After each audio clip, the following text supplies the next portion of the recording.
Welcome to the Drowsy Historian. Tonight, we're stepping into a world where ink was power, silence was survival, and every word came at a price. Before printing presses and public libraries, there were scribes in anonymous hands copying laws, letters, and secrets in dimly lit corners of medieval courts. But behind the quiet scratch of the quills was a life filled with cold mornings, aching fingers, and relentless pressure from kings and clergy alike. In this 2-hour journey, we'll explore why being a scribe wasn't the scholarly dream you might imagine. From the cramped scriptoria of monasteries to the forgeries that rewrote history, from the cold stone chambers of castle basements to the silent resistance scribbled in margins, we'll uncover the forgotten lives of the people who wrote everything, and were remembered by almost no one. So settle in, take a slow breath, and let the candlelight flicker. You're in the right place. This is the Drowsy Historian. And this is why it sucked to be a scribe in a medieval court. Chapter 1, quills, cold fingers, and endless Latin. In the gray glow of early morning, long before the bells of the chapel rang or the cooks stirred the pots in the castle kitchen, the scribe was already awake. He rose from a thin straw mattress, joints creaking like the old oak beams overhead. The air was so cold that breath fogged in the dim light, and his first task each morning wasn't picking up a pen, but warming his fingers over a nearly dead fire, if he was lucky enough to find any embers left. The court scribe wasn't a nobleman, though he lived among them. He wasn't a monk, though his work resembled prayer. And he wasn't quite a servant, though he often knelt and waited. He lived in the tight space between power and punishment, close enough to the throne to hear secrets, but too low to speak them. In a medieval court, a scribe was simultaneously essential and invisible. His workday began with the ritual of ink. Oak galls crushed and soaked in iron salts. A gritty, acidic mixture that stained fingers for days and etched into the page like judgment from above. He'd mix it in a tiny brass pot, adjusting it carefully. For ink that was too thick ruined the parchment, and ink too thin would fade to nothing in a year. Each day, his hands became a palette of bruises, ink stains under his nails, calluses from the quill, red burned from too close candles. He walked the cold stone corridor toward the scriptorium or the great hall, wherever the day's dictation demanded. Sometimes he was copying letters to foreign courts. Other times, the Lord himself would pace in front of the scribe's tiny desk, dictating slowly and pausing mid-thought, as if to test the patience of the man scratching furiously below. Mistakes were unacceptable. Parchment was too expensive to waste. If a sentence had to be rewritten, it meant scraping the hide-thin sheet with a knife and starting again. And even then, the ghost of the words never truly vanished. Court life, many believe, was loud and dazzling, filled with banquets and laughter, but the scribe's world was whisper-quiet and stiff-backed. He would sit at a sloped desk for hours, knees locked, eyes flicking from reference scrolls to blank parchment, translating Latin that even the nobles no longer truly understood. Documents had to be formal, precise, filled with flourishes of phrase and legal Latin, so tangled that even judges struggled to follow. There was no glory in it, no applause for beautifully formed letters. No extra bread for finishing a charter before the deadline. If anything, speed only brought suspicion. A letter finished too fast might be rushed. A paragraph too elegant might be considered arrogant. Scribes who seemed too clever occasionally disappeared into new roles, imprisoned, reassigned, or simply vanished without explanation. A forgotten servant in a world obsessed with control. His tools were simple yet unforgiving. A quill from a goose feather cut to a sharp nib each morning with a penknife. He had to sharpen it constantly, and even then it often splintered mid-sentence. Ink would blot and bleed through the page. If his hand trembled, even once it ruined an hour's work. Some scribes tied strings around the wrists to keep a steady angle. Others whispered quiet prayers to St. Jerome or St. Catherine, hoping for divine assistance in penmanship. The room, too, betrayed them. Windows were narrow slits in the stone, letting in little more than cold air and faint light. On cloudy days, the scribe worked by candle or oil lamp, which brought its own hazards: wax, dripping onto precious parchment. Flames guttering in drafts, the ever-present risk of fire in a room lined with dry vellum and curled scrolls. It is no exaggeration to say that many scribes ended their days with red eyes, cracked lips, and heads pounding from the fumes of ink and smoke. And yet, despite this misery, the work demanded perfection. Each word a contract, each phrase a verdict. A single misplaced word in a land deed could spark a feud lasting generations. One poorly written numeral in a marriage dowry could bankrupt a family or elevate another to power. The scribe was not merely copying, he was shaping fates with the stroke of a pen. There were stories whispered among scribes of a clerk in York who added an extra sentence to a king's order, condemning a man to death instead of exile. Of a young scribe who accidentally swapped 2 lines in a treaty and triggered a war between cousins. Whether true or embellished, the tales kept him sharp, terrified, and obedient. But it wasn't only the court's demands that crushed the spirit, it was the endlessness. A scribe could work 10, 20, 30 years, and nothing would change. No promotion, no land, no escape. Their letters lived in castles and cathedrals long after they were gone, while the men who penned them were buried in unmarked graves, known only by the handwriting they left behind. And still they wrote, because they had no choice. Because it was better than breaking rocks or dying in war. Because somewhere in the loops and lines they hoped to leave a trace, something elegant, something permanent, in a world where everything else slipped away. And still they wrote, because they had no choice. Because it was better than breaking rocks or dying in war. Because somewhere in the loops and lines they hoped to leave a trace, something elegant, something permanent, in a world where everything else slipped away. Yet permanence was a cruel illusion. Documents were often locked away in chests, forgotten beneath dust and mold, gnawed at by rats, or burned in the next regime's purge. Kings died, laws changed. But scribes remained, their eyes dimming and backs bending, prisoners to parchment. Some went blind from years of candlelight, their eyes ruined not just by darkness, but by the fine scratches of dust and ink fragments lodged under their lids. The very medium of their work turned against them. And if blindness didn't come, madness sometimes did. It was whispered that a scribe in Anjou spent 10 years documenting border disputes only to begin scratching imaginary lines onto the walls of his chamber. He spoke to his inkpot and tried to bind his blanket with wax seals. When they found him, his fingertips were stained purple to the knuckle. He had taken to drinking ink, as if it might finally write him into the world he copied daily. He was buried without a name, only his initials noted in the margin of a property charter years later, in a different hand. Then there were the humiliations. A noble might hurl a page at the scribe for a small mistake, demanding it rewritten in haste. Latin grammar was as rigid as the walls of the hall, and any deviation invited scorn. They were often corrected not by scholars, but by the illiterate nobility who simply didn't like how something sounded, and the scribe had no say. To argue was to insult, to resist was to vanish. Sometimes a lord's favorite hunting dog received more affection and better food than the man who recorded royal victories in flowing calligraphy. The physical toll was unrelenting. They were cold most of the year, even in the wealthiest courts. Fireplaces warmed the nobles' feet, not the scribes in the corner. Woolen gloves were too bulky for fine writing, so they went bare-fingered, the skin cracking. Nails blackened with frostbite in extreme winters.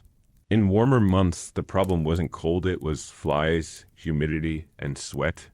Insects crawled across scrolls, ink dried too quickly, and the parchment curled with moisture. Each season brought a new enemy to the page. Food was meager, not starvation, but never satisfaction. Thin broth, stale bread, a bit of onion or dried pea. They had to be alert, quick-witted, but were seldom fed enough to be either. And drink? Water could kill. Ale dulled the senses. Many scribes drank anyway. Some developed trembling hands. Others began adding flourishes to the capital letters to hide their unsteadiness. These embellishments, once seen as elegant, eventually became signs of desperation. And what of illness? When plague swept through the cities, scribes died like everyone else. But those who survived were burdened with recording death tolls, writing burial orders, and copying proclamations forbidding funerals or mourning. Imagine writing an edict outlawing grief. That was the scribe's task. They copied decrees that stole comfort from the people, then walked home to empty rooms where their own families lay still and silent. Even in peace, their work was a slow bleed. When they copied treaties, they knew they were lies. When they recorded confessions, they knew many were forced. When they transcribed royal marriages, they sometimes wrote the names of children they had helped deliver in secret weeks earlier, children of mistresses and servants, hidden in plain ink. The pen was sharp, but never as sharp as the blade that followed. One scribe, an older man who had served under 3 kings, was once asked why he continued after all he'd seen. He reportedly replied, because the pen cuts slower than the sword. But it cuts deeper. He died a month later, found slumped over his desk. No grand eulogy, no stained glass dedication. Just a few candle wax drops on a page that would be recopied, then discarded. In truth, scribes were rarely remembered. Their names often vanished, even from the documents they labored over. They became hands, not men, quills, not voices, ghosts, long before they died. Some tried to leave secret messages in the margins, a hidden plea, a joke, even a line of poetry. These marginalia are sometimes the only proof that a living person once touched the page. So cold I can barely write, one reads. Send wine, says another. And most haunting of all, I am so very tired. But for all their exhaustion, for all the ink-stained agony, they preserved something no sword could. Words, events, proof. History itself. Without them, the triumphs of kings, the rebellions of peasants, the deals of merchants, all would be dust and rumor. Every law we remember, every land passed through generations, every poem and curse and vow it lived because a scribe bent over a page, squinting into the candlelight, hands shaking, heart silent. That is the tragedy and the triumph of the medieval scribe. They were the architects of memory, even as their own were forgotten. Chapter 2. The Dictating Lords and Their Mood Swings. For the medieval court scribe, there was no greater source of dread than a nobleman with a sudden thought. Whether it came in the middle of a feast, during a game of chess, or while half drunk in the garden. A noble's urge to draft a letter, issue a decree, or reword a land grant could summon the scribe at any hour in any condition. These lords saw their scribes as tools silent, obedient, and always nearby. And when they dictated, they expected more than words. They expected worship disguised as ink. Most lords could not read with any fluency, and fewer still could write. They had been taught the motions, of course, how to sign their names, how to admire illuminated letters in family Bibles. But to them, writing was magic, and scribes were the magicians hired to perform on command. A good scribe had to translate a nobleman's mutterings, slurred metaphors, and often incomplete Latin into flawless legal prose. And woe to the man who misunderstood a lord's intention. A story survives from the court of Edward III. A scribe was ordered to draft a proclamation of peace between 2 squabbling earls. The lord dictated in furious bursts, using metaphors about hunting dogs and birds of prey, none of which made literal sense. The scribe, terrified, interpreted the spirit of the words and drafted what he believed to be a diplomatic truce. The earl, upon reading it aloud the next day with an audience, slammed the scroll down and accused the man of treason, claiming it sounded weak. The scribe was whipped and forced to start over in the same hour. Mood swings were not an inconvenience. They were the atmosphere.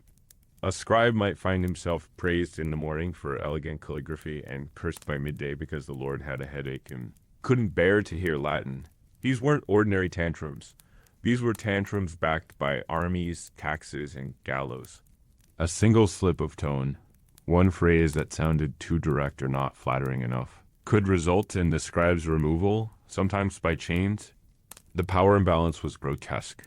A young noble might be 20, freshly armored, swaggering through court, while his scribe was twice his age, twice his intellect, and half his worth. The boy dictated as if to a child, pausing for long minutes as he searched for words, while the scribe sat motionless, ink drying on the nib.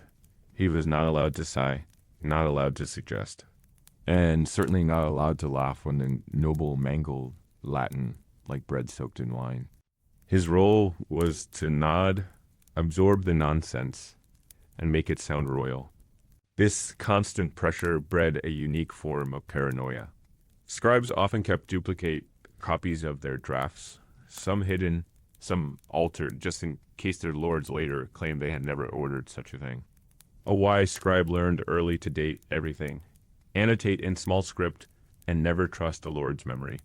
Many of these noblemen couldn't recall what they had dictated the previous day, and if a decision backfired, a feud reignited, a board removed, a gift misunderstood, they blamed the man who held the pen.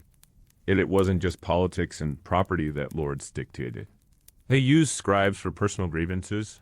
One baron once made his scribe compose 7 different versions of a breakup letter to a lady of court, each with varying tones of regret and insult. After selecting the most dramatic, he made the scribe destroy the others in the fireplace, only to change his mind a week later and demand their return. The scribe, having memorized their content out of fear, rewrote all 7 from memory. It saved his job, but the baron told guests at dinner that he thought the man had a feminine mind. The insult was laughed off, but the scribe would carry this sting for life. Even praise could be dangerous. If a lord admired a letter too much, he might claim the words as his own in court. Worse still, he might demand the scribe write the same way for every future letter, never understanding that tone depended on audience and timing. And if the next recipient was insulted or confused, again, it was the scribe who bore the blame. Sometimes the scribe was expected to draft documents for both sides of a dispute, crafting one letter for his lord, and another in reply, pretending to be the rival. He was essentially having arguments with himself, switching tone and allegiance at a moment's notice. This mental tightrope exhausted even the cleverest scribes. Some began referring to themselves in the third person, a strange coping mechanism for lives split between identities. The deeper irony was that these lords, for all their authority, were utterly dependent on men they considered beneath them. They could not write, revise, or even read their own commands without help. In a sense, scribes were puppeteers pulling strings they weren't allowed to touch, and they knew it, which made the work all the more bitter. One historical account describes a scribe who, after being dismissed by a drunken duke, added a quiet curse into the margins of a royal contract, a single line of Greek, buried between phrases, unreadable to most. It translated loosely to, "This ink is poison, this paper a lie." No one noticed it until centuries later. The contract still sits in a British archive today, the words intact, the lie exposed only after the pain was long buried. There was no protection. The church rarely intervened in a court scribe's treatment. Nobles considered scribes part of their household like dogs or squires. Complaining to a bishop or abbot meant inviting scandal, and scandal in court could be fatal. It was safer to be silent, safer to bow, to write what they said, to pretend the power wasn't real. And so scribes became masters of silence. They trained themselves to listen, record, and vanish. They learned to hold their breath when the noble's voice grew loud. They learned not to flinch when a hand slammed the table. They learned to look at the floor when names were spoken, names that carried weight, names that drew blood. In the end, they were not just secretaries. They were shadows, and in medieval courts, shadows did not speak. They absorbed. Until one day, they disappeared altogether. Not with ceremony or farewell, but with silence. A lord's frustration would boil into dismissal, and the scribe would be replaced before his chair cooled. Sometimes another man took his place. Sometimes no one did until records fell behind and some steward complained, and another ink-stained figure was summoned from the monastery or market town. But the first scribe, the one who had served faithfully for years, might end up scrubbing floors, begging by cathedral doors, or simply drifting into obscurity with his hands still twitching as if miming a pen. It was an unspoken rule in the medieval court. The scribe was to be forgotten before he was even gone. because to remember him would be to acknowledge the true architect behind the carefully inked words of law and land. Nobles feared such remembrance. They feared the power of writing, even as they depended on it. It was too permanent, too precise. Words could come back to haunt you in ways that blades could not. That's why scribes were often treated with equal parts reliance and resentment. In fact, some courts developed quiet traditions to suppress the scribe's presence entirely. They were never seated at the main table during feast days. They were forbidden from speaking directly to visiting envoys. Some were even required to wear gray or brown robes, colors that would not distract from the gold and crimson of the nobility. This deliberate dulling of their identity created a kind of cloak around them, not of mystery, but of forced invisibility. One bishop, when questioned about his scribe's absence at a ceremony, reportedly replied, "Ah, I suppose he is always there like the stone under the carpet." Yet it was precisely this invisibility that allowed scribes to observe everything. They sat through trials and duels, treaties and tantrums, marriages and executions. They were present in the moments that shifted kingdoms, when power was exchanged, not with swordplay, but with whispered amendments to a document. A single sentence change could mean exile instead of death. A single comma misplaced could alter the division of land for generations. And so they watched with the quiet horror of men who understood too much. Some scribes turned cynical. There are surviving documents scrawled with sarcastic marginalia in the sidebars, small drawings of pigs in noble robes, or curses written backward in Latin, masked as decorative flourishes. These were dangerous rebellions, of course, and many scribes were punished when caught. But it was a coping mechanism, a way to insert themselves into history, even if only in hidden corners. They were mocking the very lords they served, with the ink those lords had paid for. But not all scribes had the courage or the despair to do even that. Many withdrew inward. They became mechanical. Hands that moved without thought. Mouths that rarely spoke except to confirm dates or titles. Minds filled with fragments of hundreds of conversations they could never repeat. Imagine the psychological toll of carrying so many secrets, so many moments that could destroy reputations, ignite wars, or expose crimes, yet never being allowed to speak of any of it. One scribe, writing in Burgundy in the 14th century, left behind a small personal journal, hidden in the lining of his satchel. It was discovered centuries later during restoration work. In it, he did not record the grand events of court or the declarations of dukes. He wrote about his dreams, about falling into inkwells, about being crushed beneath scrolls, about mouths speaking endlessly in languages he couldn't understand. He wrote, "I fear the day I forget my own name, for I know so many others that are not mine." Critics of the time, those few scholars and monks, who wrote freely, often regarded court scribes with a strange blend of pity and disdain. To them, these men had sold their intellects for bread and bed, bending to the will of those who could not read what they demanded. One monk wrote, "The scribe in court is like the fool in the king's coat.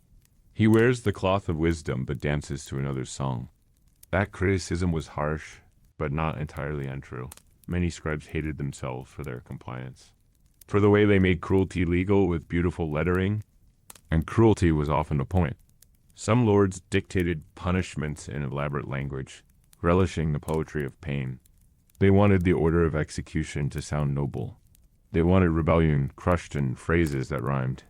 One particularly sadistic noble in Bavaria ordered that all judicial scrolls be written in verse, so that the condemned would hear their sentence sung aloud. His scribe complied, but after a decade, he reportedly began stuttering uncontrollably. The doctor blamed exhaustion. Those who knew him blamed the guilt. The truth is, scribes Raid had a choice. To refuse a lord's order was to risk ruin. To carry it out was to suffer silently. The lucky ones were numb. The unlucky ones felt every word like a wound. They lived in the cracks of history, in that thin space between intention and consequence. And yet, they kept writing. Because writing was the only thing they had. It was the act that made them real, even as it erased them. Perhaps that is the final cruelty of the scribe's life, to spend it giving voice to others while being denied your own. To pour your skill into the service of men who would forget your name. To polish the legacy of those who might, in the end, use your words to destroy someone just like you. And still they dipped the quill. Still they listened. Still they wrote. Because if they didn't, someone else would. Chapter 3, Ink-Stained Purgatory, Tools of the Trade. The medieval scribes' tools were simple deceptively, so. To the casual eye, a feather, some ink, and a strip of animal skin might seem quaint. But to the man bent over a slanted desk for hours each day, these were not tools, they were tormentors. Every line, every letter carved onto parchment was a struggle against the very materials meant to assist.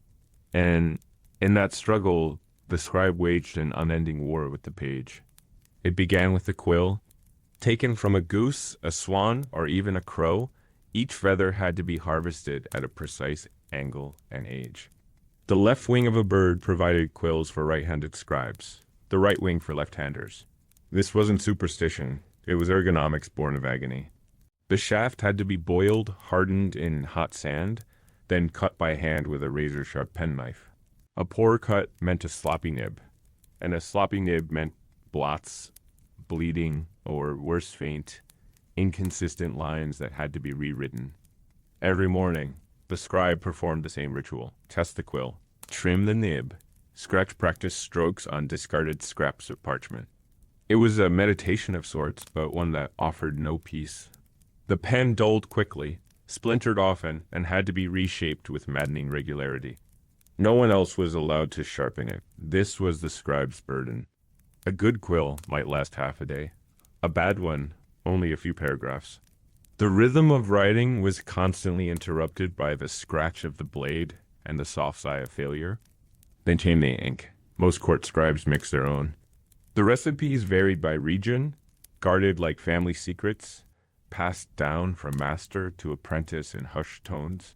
The base was gall ink made from oak crulls, crushed and fermented in iron salts and gum arabic. The result was a potent, acidic fluid that clung to parchment and bit into it like memory. But it had to be mixed just right. Too thick, and it gummed the nib. Too thin, and it faded before the scribe had even finished the sentence. A miscalculation meant not just a ruined line, but hours of scraping, patching, and praying the parchment wouldn't tear. Ink pots were heavy-bottomed and narrow to prevent tipping, but they tipped anyway. More than one scribe lost a week's work to a clumsy elbow or a trembling hand. A single spill could destroy an entire ledger or treaty draft. It could stain the scrolls of nobles, prompting rage or ridicule. Some scribes carried small sandboxes, not for decoration, but to dry the ink quickly by sprinkling fine dust across wet lines. Yet even that was risky. Sand could scratch, smear, or leave pale impressions in the parchment that later became weak points in the document. And then the parchment itself. Vellum, calfskin, sheepskin, all painstakingly prepared by tanners, who scraped and stretched and bleached the hides until they resembled thick paper. It was not cheap, not even close. A single full skin could cost days' wages. That's why scribes were terrified of mistakes. Parchment was not a canvas, it was a contract. Every inch mattered. Every margin had rules. Lines were ruled faintly with lead or bone stylus, and deviating from those lines was seen as laziness or disrespect. Some scribes were beaten for crook writing. Others were dismissed for wasting too many sheets. When errors did occur, and they always did, the only option was correction by knife. The scribe would take a tiny curved blade and carefully scrape the surface of a vellum, lifting the ink-stained layer like peeling skin. The risk of slicing too deep was constant. Too much pressure, and the hole would ruin the entire scroll. The corrections never fully vanished. Under candle lights, the scars of past mistakes shimmered faintly ghost words beneath the text, haunting the page. Some nobles insisted on clean documents only. If they saw too many corrections, they'd demand a complete rewrite. That meant hours lost, days sometimes. The desk was no friend either. These weren't the tall, padded chairs and polished wood of later centuries. Most scribes worked on sloped boards propped against stone ledges or crude wooden frames. The benches were hard, the angles brutal. After hours hunched in concentration, the spine would throb, the wrists swell, and the neck stiffen like cured leather. There are accounts of scribes tying ropes across their foreheads and attaching them to the desk edge, not to hurt themselves, but to keep from nodding off midline. The weight of sleep was always pulling them downward, especially in winter, when the cold numbed every limb and the ink froze in the pot. Lighting was another torment. A scribe worked when he was told, not when daylight allowed. Cloudy days, rainy mornings, and long winter evenings meant flickering candles and smoking oil lamps. The light bent and jumped across the page, casting shadows that danced in the corners of vision. Eyes strained, watering constantly. Over years, many scribes developed what physicians called scribe's eye, a mix of nearsightedness, migraines, and twitching that never truly went away. The worst cases ended in blindness, but blindness wasn't met with sympathy. It was met with dismissal. And amidst all these pains, there was silence. Deep, bone-rattling silence. The scriptorium or court chamber, if that was where they worked, offered no music, no idle conversation. The only sounds were the scratch of the pen, the rustle of parchment, and the occasional muffled cough or suppressed groan. If a scribe dropped something, he retrieved it quietly. If he sneezed, he apologized. To break the stillness was to remind the nobles that a mere man was behind their words, and that reminder was never welcome. They called it a craft. They called it an art. But for the men who lived it, it was often a slow, grinding descent into exhaustion. Their fingers cracked and bled. Their backs curved and ached. Their eyes dimmed. And yet the work went on. Because it had to. Because the tools, cruel though they were the only path to survival. To stop writing was to stop mattering. And in a world that barely saw them, that was the one thing they feared more than anything else. To stop writing was to stop mattering. And in a world that barely saw them, that was the one thing they feared more than anything else. Still, scribes adapted in small ways quiet rebellions built into their routines, clever tweaks to ease their suffering. Some began soaking their quills in wine before trimming, softening the tips to reduce splintering. Others lined their sleeves with scraps of felt or wool to shield against the cold seeping up from stone benches. A few tied warm stones or lead weights into their writing gloves, just to keep blood flowing into their fingers during long, unmoving hours. These hacks weren't taught. They were whispered from one scribe to another like battlefield secrets. More experienced scribes developed a rhythm, a breathing pattern to match their pen strokes, a pace of dipping in writing that balanced speed with care. They learned how to shift their weight every 20 minutes, how to blink deliberately to moisten tired eyes, and how to stretch their shoulders without being noticed. But no amount of cleverness could erase the core truth. The tools remained punishing, the work unrelenting, and the court indifferent. Even copying religious texts, often seen as a higher calling, offered no relief. In those rare cases where court scribes were asked to transcribe psalms or prayers for a noble chapel, the pressure only increased. The expectation was divine perfection. One misplaced word in a verse could be seen as a spiritual insult. One scribe recorded being forced to stay up 3 nights in a row to finish a missal before the Lord's wedding day. When he collapsed at the altar mid-ceremony, the priest called it divine punishment for vanity. The Lord laughed. The man was never seen again. And so the scribes began hiding themselves in their work. Not just physically, but mentally. They poured their frustrations and sorrows into the tiniest margins of the page known today by historians as marginalia. Most nobles never noticed. They read only the bold headlines, the decorative capitals, the parts that flattered them. But in the corners, between lines beside initials, scribes carved pieces of themselves. Some drawings were humorous snails jousting with knights, monkeys dressed as priests, dragons breathing fire onto ink bottles. Others were darker. A skeleton leaning on a quill. A hooded man writing at a desk while a noose dangled above him.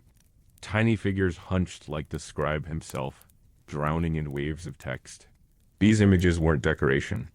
They were screamed silent confessions etched in beauty. And then there were the words. In margins too small to attract notice, scribes wrote short phrases that make the modern reader pause. I have been writing for 6 hours and my back is broken. The ink is thin today, like my patience. God, deliver me from this hell of letters. One in Latin reads simply, "This is not my voice." That line echoes through the centuries more than any illuminated capital. This is not my voice, because it was true. Everything they wrote, every command, every law, every poem of praise belonged to someone else. The pen was in their hand, but the words were not their own. They were vessels emptying themselves onto the page, day after day, until there was nothing left inside but ink and silence. Scribes knew their role was fragile. Unlike monks, who wrote for God and preserved texts for future generations, court scribes were often discarded as soon as they became inconvenient. A lord might replace a man because he wrote too slowly, or because his handwriting didn't match the fashion of the times, or because he once corrected a misspoken date and embarrassed the noble in front of guests. Loyalty meant little. Style meant everything. One strange case comes from a Flemish court where a lord demanded that all official documents be written in red ink, claiming black was the color of death. The scribe complied, though red ink was costly, smudged easily, and burned through parchment with its copper content. Over time, the acid in the ink ate through nearly all of the lord's contracts. When archivists found them centuries later, they were riddled with holes. His reign, once etched in bold vermilion, had been erased by the very tool that recorded it. It was poetic, and the scribes knew it. They understood that what they wrote might survive, but also that it might be distorted, destroyed, misused. Their job was not truth. It was obedience. Their letters could crown a king or condemn a peasant. Their seals could mean salvation or ruin, but they didn't choose which. They simply recorded the will of men who ruled not with logic, but with mood. And what mood it was. Some nobles liked their letters ornate, dripping with metaphor. Others wanted bluntness, no decoration, no flourish. The scribe had to adapt instantly, changing tone, voice, and even ink density to match expectation. One moment they were copying an ode to a beloved wife. The next, they were writing the official charge of her execution. One scribe noted in his private notes, "Today I wrote her name twice. Once with roses, once with ash." That tension between beauty and brutality defined the tools themselves. Quills were delicate, like the lies they wrote. Ink was acid, like the power it carried. Parchment was skin, quite literally flayed and processed, stretched and dried, screaming silently beneath every sentence. And yet, those very tools are what gave scribes their only power. In a world where most could not read, the scribe understood every letter. In a world of chaos, he brought order, if only on the page. The tools were cruel, yes, but they were also sacred. Because in the end, when the noble's name faded and the castle crumbled and the bones lay quiet, it was the ink that remained. That was the paradox the scribe lived with daily. The tools broke him, but through them he made something that could not be broken. Chapter 4. Errors that cost you your job. Or worse. In a medieval court, mistakes were rarely forgiven. And for the scribe whose entire existence rested on precision, even the smallest error could unravel not just a document, but a life. There were no second chances when the treaty was misworded, or when a name was misspelled in a deed of land, or when a sentence lacked the elegance expected of nobility. To make a mistake was to risk erasure, not just of text, but of self. Scribes lived in constant fear of the ink drying at the wrong moment, of their hand twitching in the final flourish of a royal seal, and R written like an N, a smudged date, a line misaligned from the ruled margin. Any of these could turn a servant into a criminal. To the illiterate noble, such differences were invisible until someone else pointed them out. But once they were noticed, the question wasn't whether it was a mistake. It was whether it was intentional. That was the cruel twist. The difference between clumsy handwriting and deliberate forgery was often imagined by the person who felt betrayed by the words. If a land grant gave a rival more acreage than expected, the lord might blame the scribe. If a death order was dated a week too early, the baron might call it treason. The punishment was swift and rarely fair. The best the scribe could hope for was dismissal. The worst, mutilation, exile, or death. There's a chilling record from 1321 in northern France of a scribe named Alling who was tasked with writing a set of tax exemptions for 3 merchants favored by the Duke. In copying a standard clause, he left out a single a negation that reversed the meaning of the exemption. When the document was read aloud at court, it sounded as if the merchants were being punished rather than spared. The nobles laughed. The merchants did not. They demanded redress. Alling apologized, offered to rewrite it, offered even to pay for new parchment. But the damage was done. The merchants claimed lost business. The Duke, embarrassed by the public slip, ordered Alling flogged, fined, and exiled from the province. No one recorded what happened to him after. This was not rare.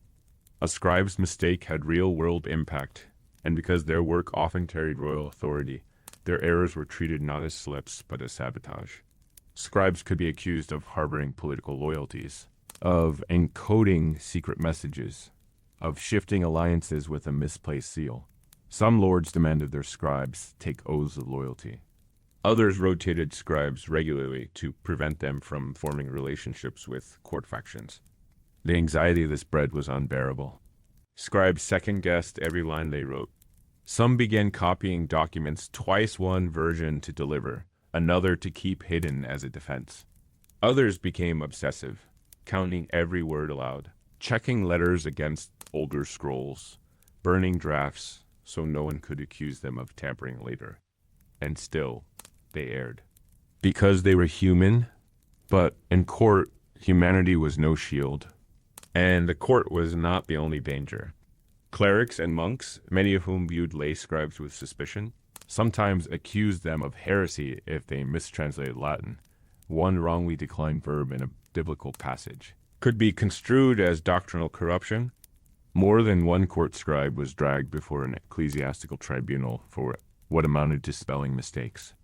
In some places, it became custom for scribes to seek the approval of a local priest before delivering important religious texts, not for guidance but for protection.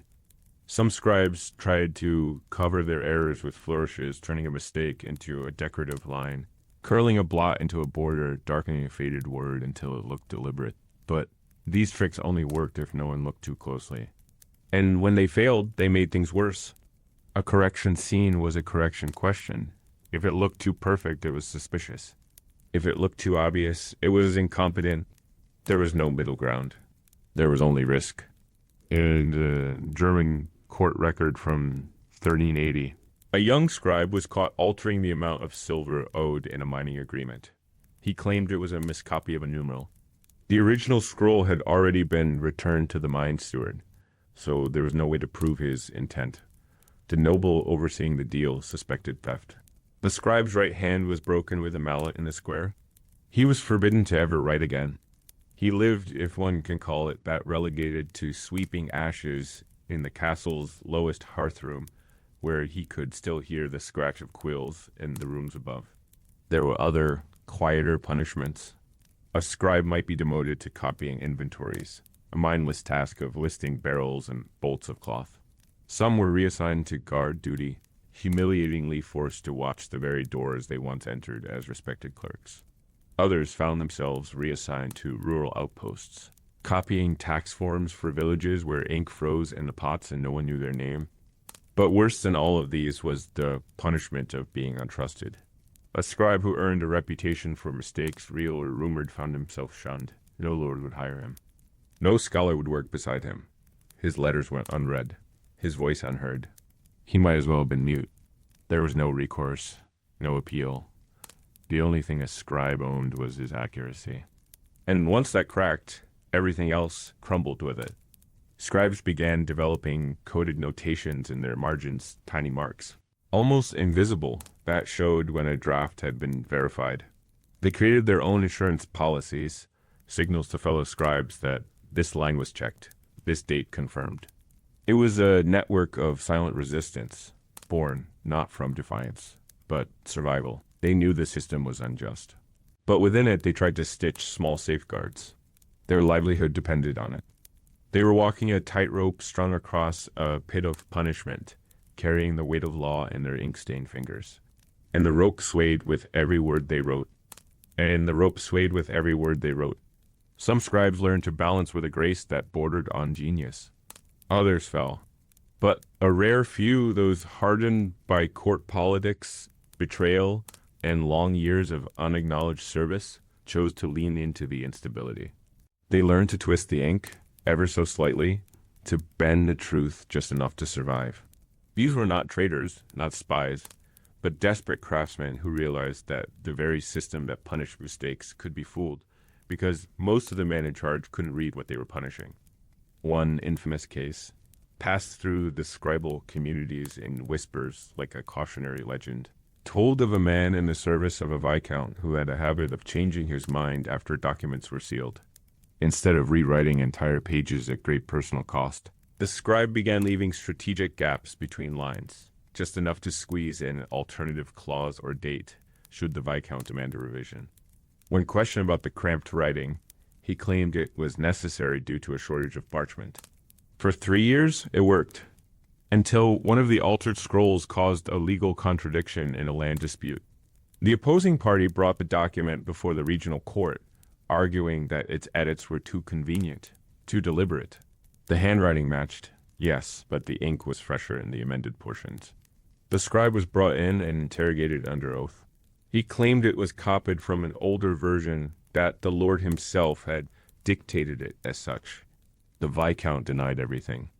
The scribe's tongue was removed so he could never falsify another spoken command again. But not all deceptions were so grand. Some were born of pity. There were scribes who, upon receiving orders to confiscate land from a widow or orphan, added temporary to the decree, or inserted a clause about seasonal exemption. These were small acts of mercy, barely noticed, but if they were discovered, they were treated as treason. To modify the will of the Lord, no matter how unjust the original command, was to step beyond one's station. The law was not written for compassion. It was written for control. And the scribes knew that better than anyone. In private, many scribes kept unofficial journals, not diaries in the modern sense, but coded records of what they truly wrote and why. A few have survived in fragments, hidden in bindings, pressed into the backs of illuminated manuscripts, or scratched onto wooden boards later used for firewood. In them, we glimpse the torment of conscience. One scribe agonizing over confession he was ordered to rewrite to make a prisoner seem more guilty. Another writing that he was forced to backdate a marriage certificate to cover up an affair involving a noblewoman and her cousin. They were not saints. Some scribes were complicit in awful deeds. They fabricated birth records to erase illegitimate heirs. They copied torture orders without blinking. They prettied up execution decrees with eloquent phrases so the noble reading them aloud sounded benevolent. A few even sold information repeating details of treaties or land deals to enemies for gold. But most were simply men in a system too cruel to escape, forced to choose between silent obedience and silent rebellion. The margin between those two was razor thin. When a scribe did stand accused, the question of intent always lingered. Was it ignorance? Was it carelessness? Or was it subversion? Rarely did the courts bother distinguishing. Punishment was about spectacle. A public flogging sent a message to every other ink-stained figure lurking in the shadows of the court. The lash didn't just bruise the back, it branded the roll. You are not irreplaceable, it said. You are not invisible after all, not when you were. A chilling example survives from an English manor in 1407, a senior scribe, long trusted, was accused of omitting a clause that would have limited a noble's hunting rights during Lent. The omission went unnoticed until a visiting bishop pointed out. The scribe was summoned. He claimed it was an oversight, a lapse due to failing eyesight. The noble offered no rebuttal. Instead, he ordered that the man's hands be bound in chains and that he be made to read aloud every document he had ever copied for the house. When he stumbled on a Latin phrase, the noble laughed. You see, even his tongue lies. The man was confined to a cellar and fed only when he completed new pages under supervision. He died within the year. Why did scribes endure such cruelty? Why didn't they abandon their desks, flee the court, seek sanctuary in monastery? where their skills might be honored, not abused. Because the court paid, because the court fed, because for all its danger, it was still better than toiling in a field or swinging a hammer for someone else's war. And because deep down, some scribes believed they were doing something important, even if no one ever praised them, even if their names were forgotten, even if their hands bled every evening. There was a strange pride in being needed. The Lord might scoff at your ink, but he couldn't rule without it. The knight might mock your stoop, but his deeds required your words to be known.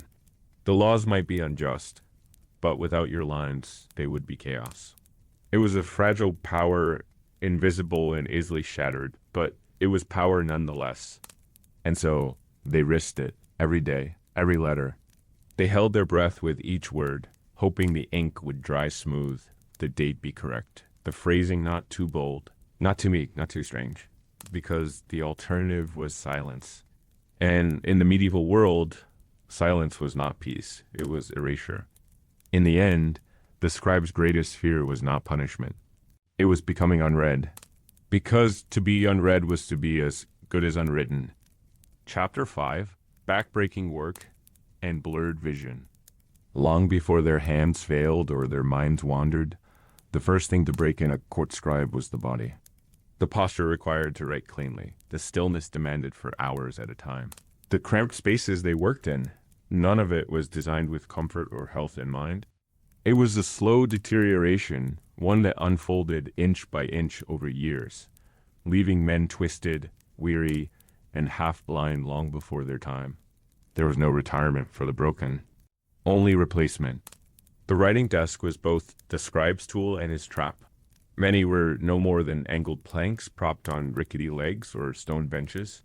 They offered no support, no cushioning, and certainly no consideration for the human frame. The scribe would hunch forward from the waist, chin nearly pressed to the page, with his right shoulder raised and left hand bracing the parchment. This position, held hour after hour, became its own kind of curse.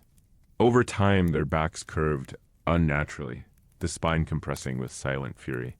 It was said that you could spot a scribe in a crowd not by his clothes or gait, but by the forward tilt of his neck and the way his fingers curled even when at rest. Few outside the profession understood this. Nobles scoffed at complaints, accusing scribes of dramatizing the labor. "You write," they would say, "you do not bleed." But the scribes did bleed internally, invisibly, through muscle strain, nerve compression, and tendons stretched too thin from decades of repetition. Carpal tunnel before it had a name. Herniated discs before surgeons had a remedy. One scribe in Avignon recorded in a personal note that he lost the feeling in 2 fingers before he was 40. He continued to work for another decade by tying the pen between his stiff digits, moving it more with wrist and grip. Then came the eyes. No part of the body suffered more cruelly than vision. Candlelight, oil lamps, and narrow slits of daylight were all the scribes had. The effort to see clearly, not just to read, but to write finely and consistently placed unbearable strain on the eyes. They squinted for hours, blinking less and less, the dryness turning their corneas raw. Redness became constant, pain a companion. Some developed involuntary twitches. Others saw halos around letters or shadows that flickered at the edge of the page. But to admit such symptoms was to risk dismissal. So they said nothing. They just leaned closer. Scribes tried every known remedy. Slices of cucumber, cold water compresses, chanting prayers to St. Lucy, patroness of vision. A few even experimented with crude glass lenses, primitive magnifiers that distorted more than they helped. But once the eye began to fail, there was no turning back. A scribe with fading sight faced a quiet terror. That one day he would misread a date, miscopy a line, and be punished not for treachery but for biology. Some courts, recognizing the risk, assigned junior clerks to read aloud while the senior scribes transcribed. This worked for a time until the juniors themselves were promoted or reassigned, and the elder was left alone again with his ghosts and his blurring vision. One manuscript from a Bavarian estate includes notes, growing larger and larger across a series of pages, each line shakier than the last. A historian later concluded it was the work of a scribe, losing his sight, but refusing to stop. His final note reads, "I cannot see, but I remember the shape of the words." The pain was not only physical. There was shame in aging before one's peers. A 35-year-old scribe might look 60, his face gaunt from squinting, his hands always trembling. Other servants in the court mocked them for their stiffness, for their muttering. Bent like scrolls, they would say. Some scribes avoided eye contact, not out of meekness, but because their necks could no longer tilt upward easily. Their world was a downward one of ink, of elbows of endless parchment. And still they worked, because leaving the profession meant starting over, often in manual labor, with bodies already broken. No court would pension a scribe. The idea of retirement was absurd. If a man could hold a quill, he was expected to use it. If he could not, he was a burden. A scribe who outlived his usefulness often faded into obscurity. Some took minor work as tutors.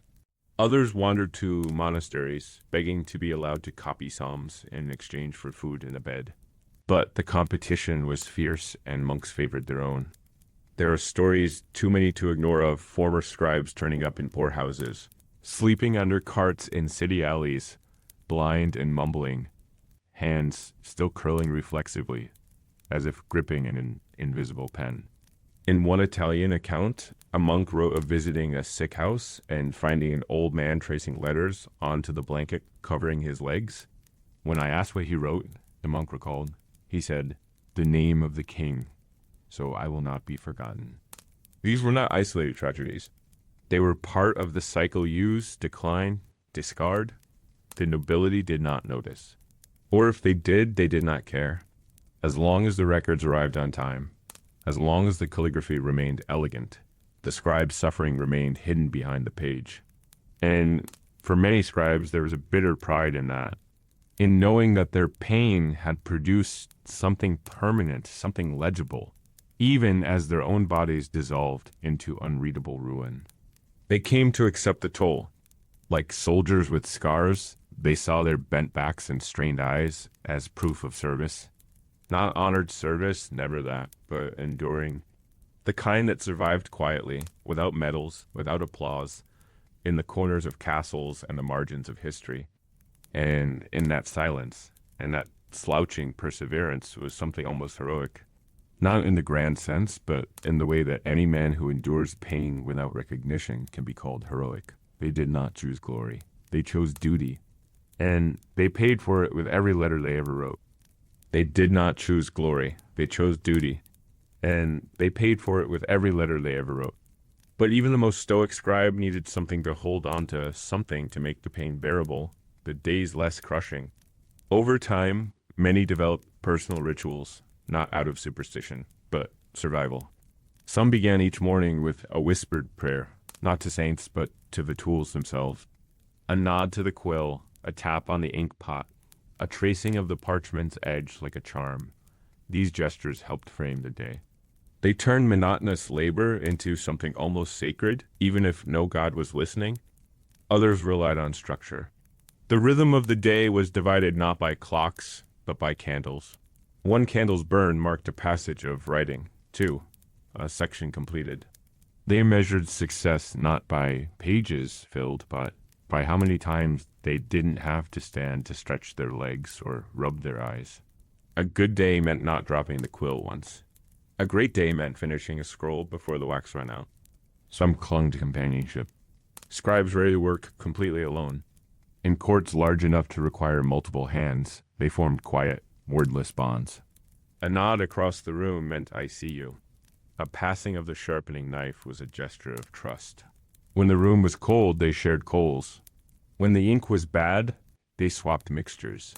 They didn't talk often, but when they did, it was in the language of endurance half-formed jokes, about aching joints, about pages that refused to dry, about noblemen who couldn't pronounce the Latin they insisted be used in their letters.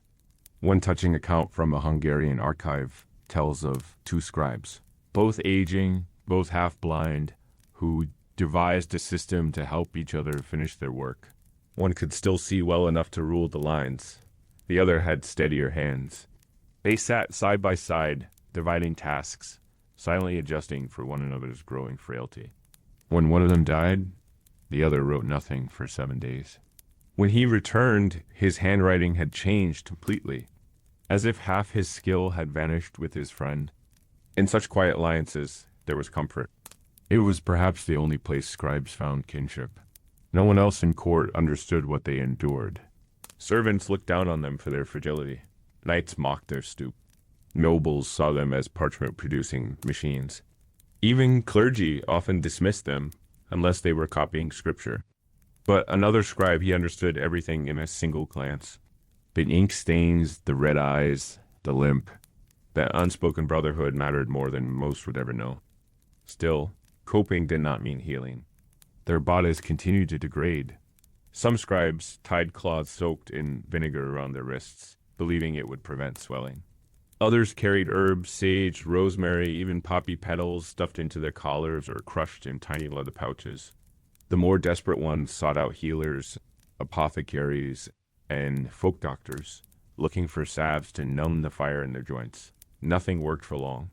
Pain became their baseline. Relief, a rare visitor. At night, they dreamt of pages. Endless, curling lines, letters that morphed into faces. Words they could not decipher even though they had written them hours before. Some confessed to hearing phantom scratching sounds in silence, an echo of the quill, following them even after they'd left the desk. A chronic condition some now compared to auditory hallucinations brought on by stress and repetition. But no one diagnosed it then. The court had no name for such suffering, only impatience when the work slowed. And yet, despite all this, most scribes resisted pity. They were not martyrs. They did not see themselves as tragic figures. They endured because they had to, because stopping meant slipping into the void. Even in the worst of moments, when the hand spasmed and dropped the pen, when the eye blurred and smeared the line, they got up, returned, continued. The work, they believed, had to be done, if not them, someone else. And perhaps that other man would be slower, or worse. There was something else, too. A hope, small but stubborn, that the words they wrote might outlive them. That the letter sent today might be read by a duke next month. That a record of birth they transcribe might be used to crown a king in 30 years. That a sentence they inked, carefully, painfully, might someday be found in a library and read by someone who still cared about their shape. They would never be remembered. But the work might. So they persevered, through fevers, through arthritis, through blindness creeping in from the edges of vision like dusk at the edge of a forest. They persevered when their knees cracked as they knelt to retrieve fallen scrolls, when their breath came short from too many years sitting and too few walking, when the hair on their heads thinned and their bones jutted like old quills, stiff and hollowed. One scribe, aged 53, left a final note tucked into the folds of a rent receipt. It was never meant to be read. It said, "I cannot write the way I once did. My hands betray me. But I hope they remember the days when my lines were straight." There's no record of who he was. Only the parchment remains. And on that parchment, the lines were indeed still straight. Chapter 6. Scribes of the Law, Copying Crime and Cruelty. If the court scribe lived in silence, the legal scribe lived in shadows. His job was not to record diplomacy or birthrights, but to transcribe the darkest moments of human nature, confessions, accusations, punishments, and executions. Where others averted their eyes, he was ordered to look closely. Where others turned away from pain, he was expected to document it in elegant Latin or vernacular legalese. His ink became the official memory of suffering, and that memory once written was nearly impossible to erase. A legal scribe's day might begin with a quiet docket and end with a room full of blood. The criminal courts were nothing like the polished courtly halls. They smelled of fear, sweat, and smoke. The air was heavy, the wood was splintered. The torchlight was uneven. The judge might recline in relative comfort, but the scribe crouched on a stool, hunched over a board, trying to record each phrase as the accused wept, screamed, or stayed silent. There was no time to revise, no chance to ask for repetition. His pen had to keep up, even when his heart begged to slow down. Confessions were the worst. especially those extracted under torture. The scribe was made to stand by, quill in hand, while a man or woman was whipped, burned, stretched, or pierced. Every cry, every garbled plea for mercy had to be transformed into clean, emotionless text. The pain was real, immediate, and visible. But the writing had to be cold. The accused, when questioned, did admit guilt. Never. The man howled like an animal and begged for his children. Such truth had no place in the record. Some scribes flinched. Some vomited.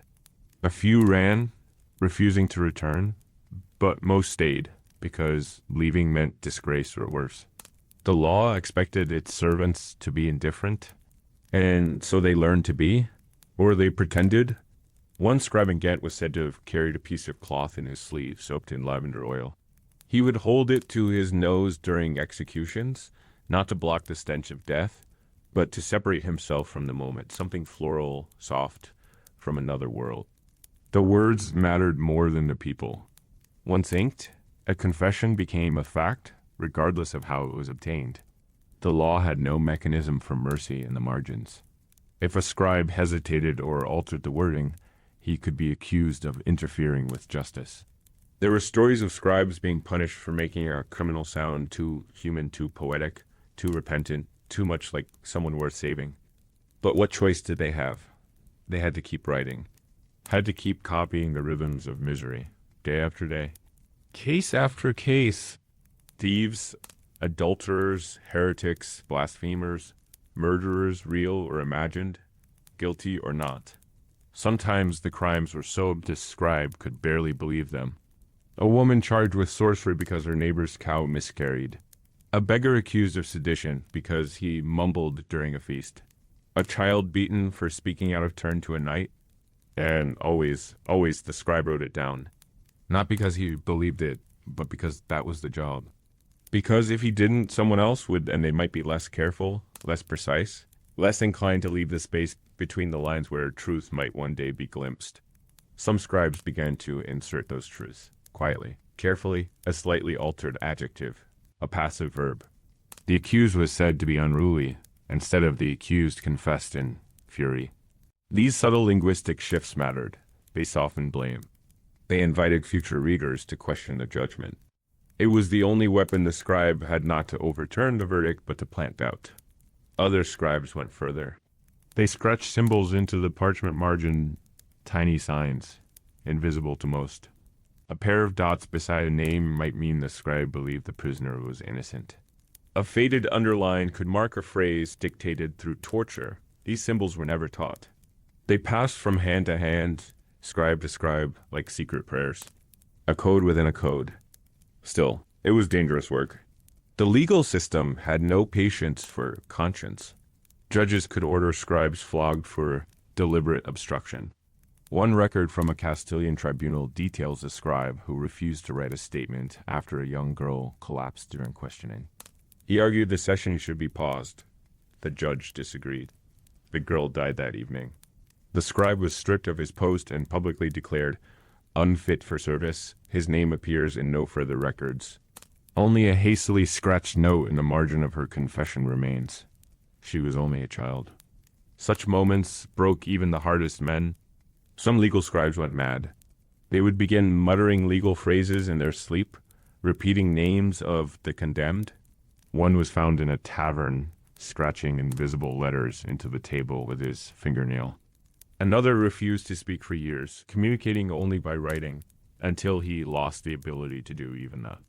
They called it scribe silence, a condition born not of secrecy, but of grief.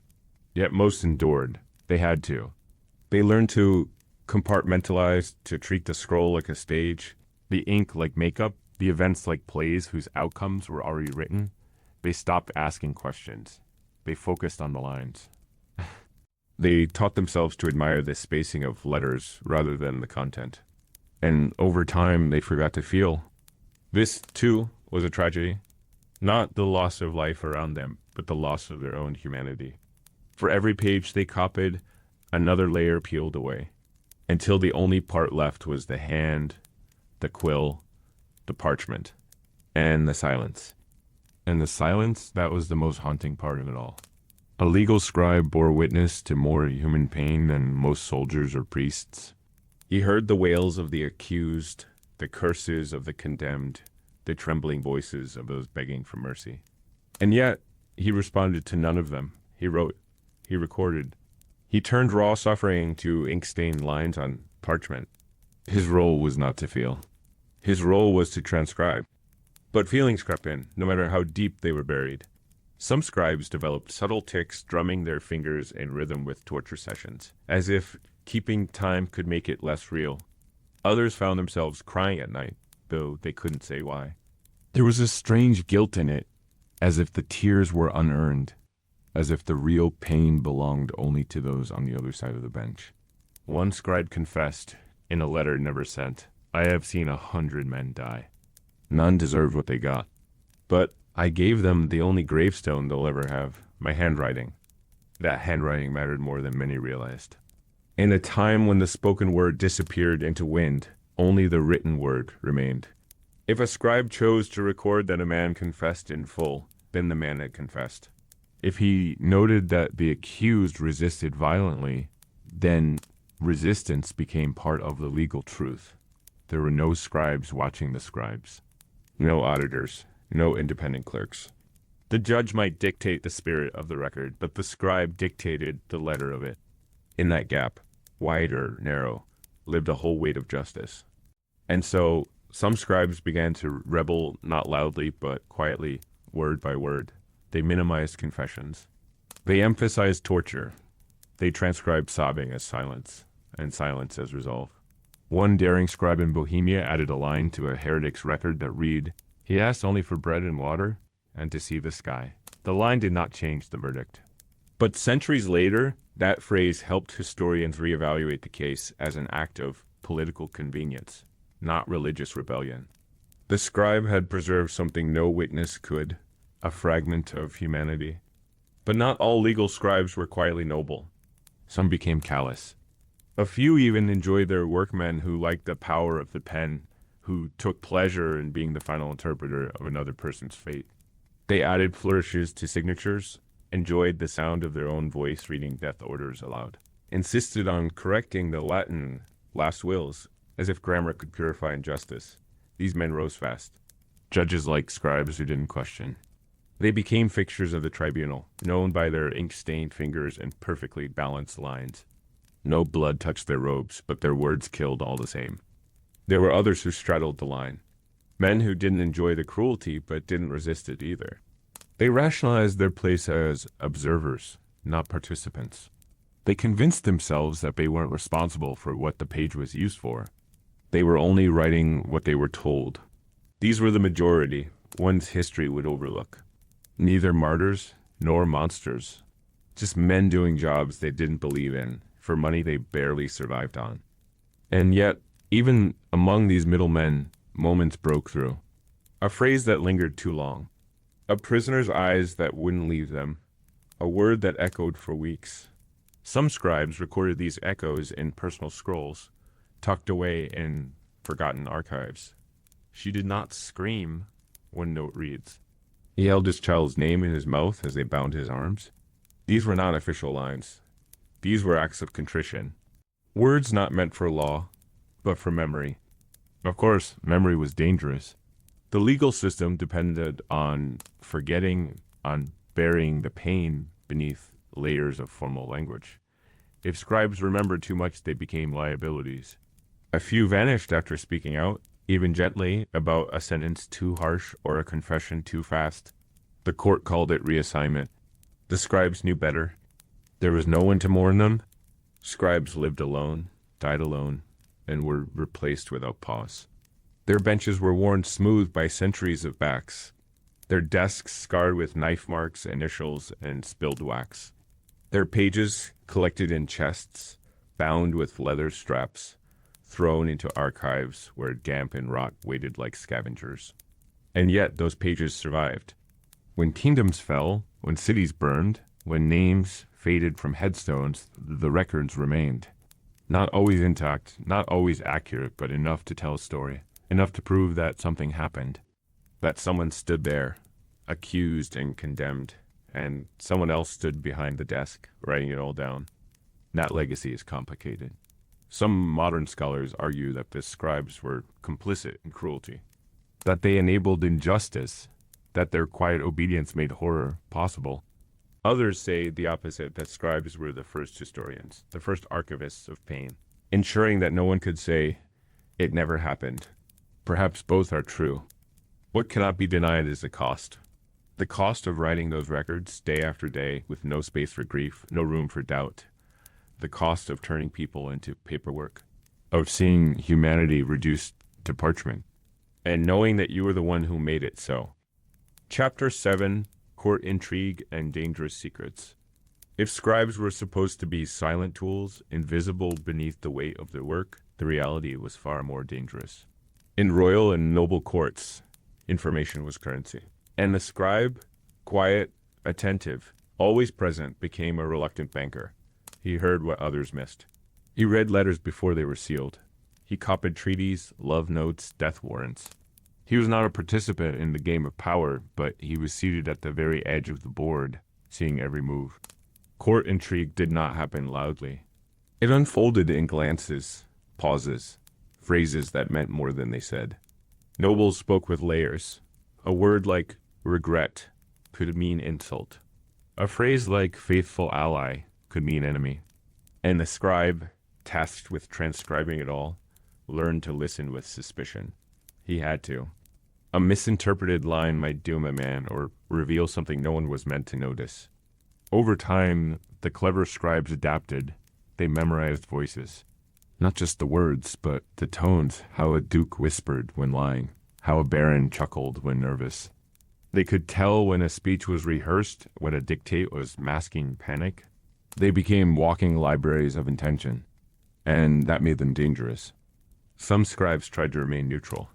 They focused on the text, but neutrality in a court divided by family feuds, church politics, and royal ambitions was seen as suspicious. If a scribe didn't favor one side, perhaps he favored the other. If he didn't gossip, perhaps he knew too much. The safest scribes were the stupid ones, or appeared to be. The moment a scribe showed wit, insight, or memory, he became a potential threat. One well-documented case from the court of Charles VI of France tells of a scribe named Tien, who was summoned to read a letter aloud before the king and his advisors. The letter was coded, but Etienne, fluent in multiple dialects, realized it was a warning of an assassination plot. Instead of revealing this, he read it as instructed, without exposing its true meaning. Hours later, he informed a bishop in private. By morning, the scribe was missing. The bishop claimed no knowledge. The plot never came to fruition, but Etienne was never seen again. His desk was emptied, his name struck from the roster. This was not unique. Scribes were repositories of secrets, and secrets in court were as volatile as fire. A scribe might be summoned to transcribe a noble's will, and in doing so, discover an unacknowledged heir. Or they might be asked to copy a letter of peace, only to overhear the sender ordering troops that night. What were they to do? Report it and die? Stay silent and be complicit? Most chose silence. Some left subtle clues, grammar changes, phrasing oddities, intentional typos in names to alert future readers. But the danger was always there. Even in the most mundane writing, intrigue crept in. Marriage contracts were battlefield maps, mapping bloodlines and alliances. Land deeds concealed centuries-old rivalries. A misplaced signature could shift the power balance between families. Scribes didn't just write these documents, they shaped them. Not always by choice, but by interpretation. If a noble dictated an ambiguous phrase, the scribe decided how it would live on the page. That decision could spark lawsuits, duels, even war. Sometimes, scribes were approached directly asked to alter details, soften accusations, or add flattering language. A subtle word swap, a rearranged clause, for a price, of course. Not all scribes accepted, but enough did to make the role suspect. A bribe given in silver today might lead to betrayal in ink tomorrow. Some scribes grew wealthy this way, quietly accumulating favors, information, and coin. Others found themselves caught between enemies, unable to serve either without angering both. The sharpest scribes played their own game. They kept records of their own private archives stored in locked chests.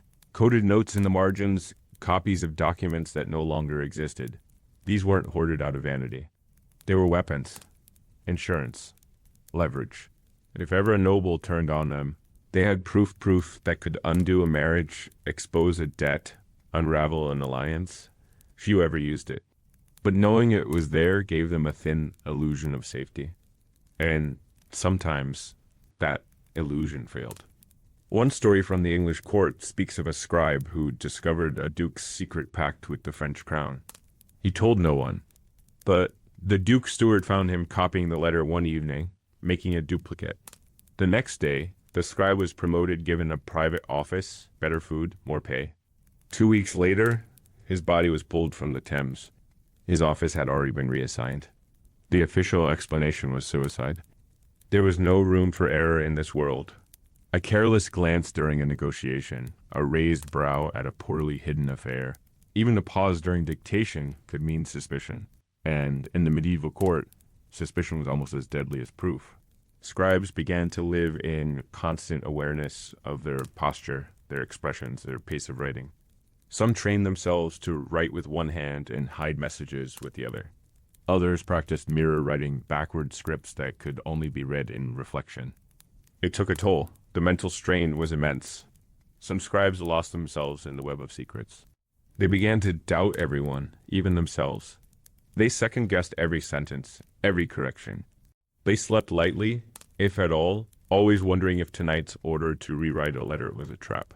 One man reportedly slept with his ink pot under his pillow, convinced it had been poisoned.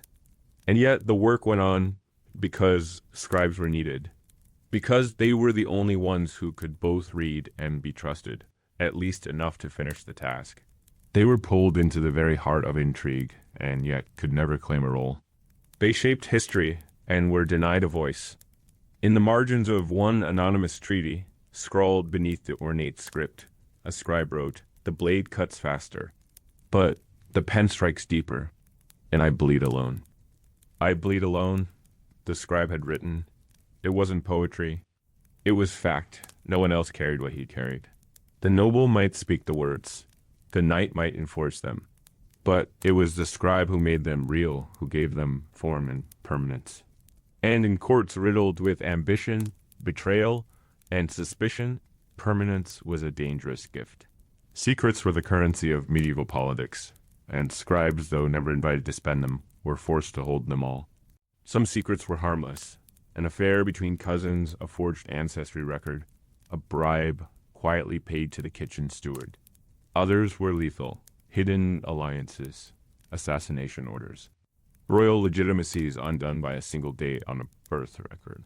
The scribe often knew more than the lords themselves, simply by the accumulation of clues, a dozen documents.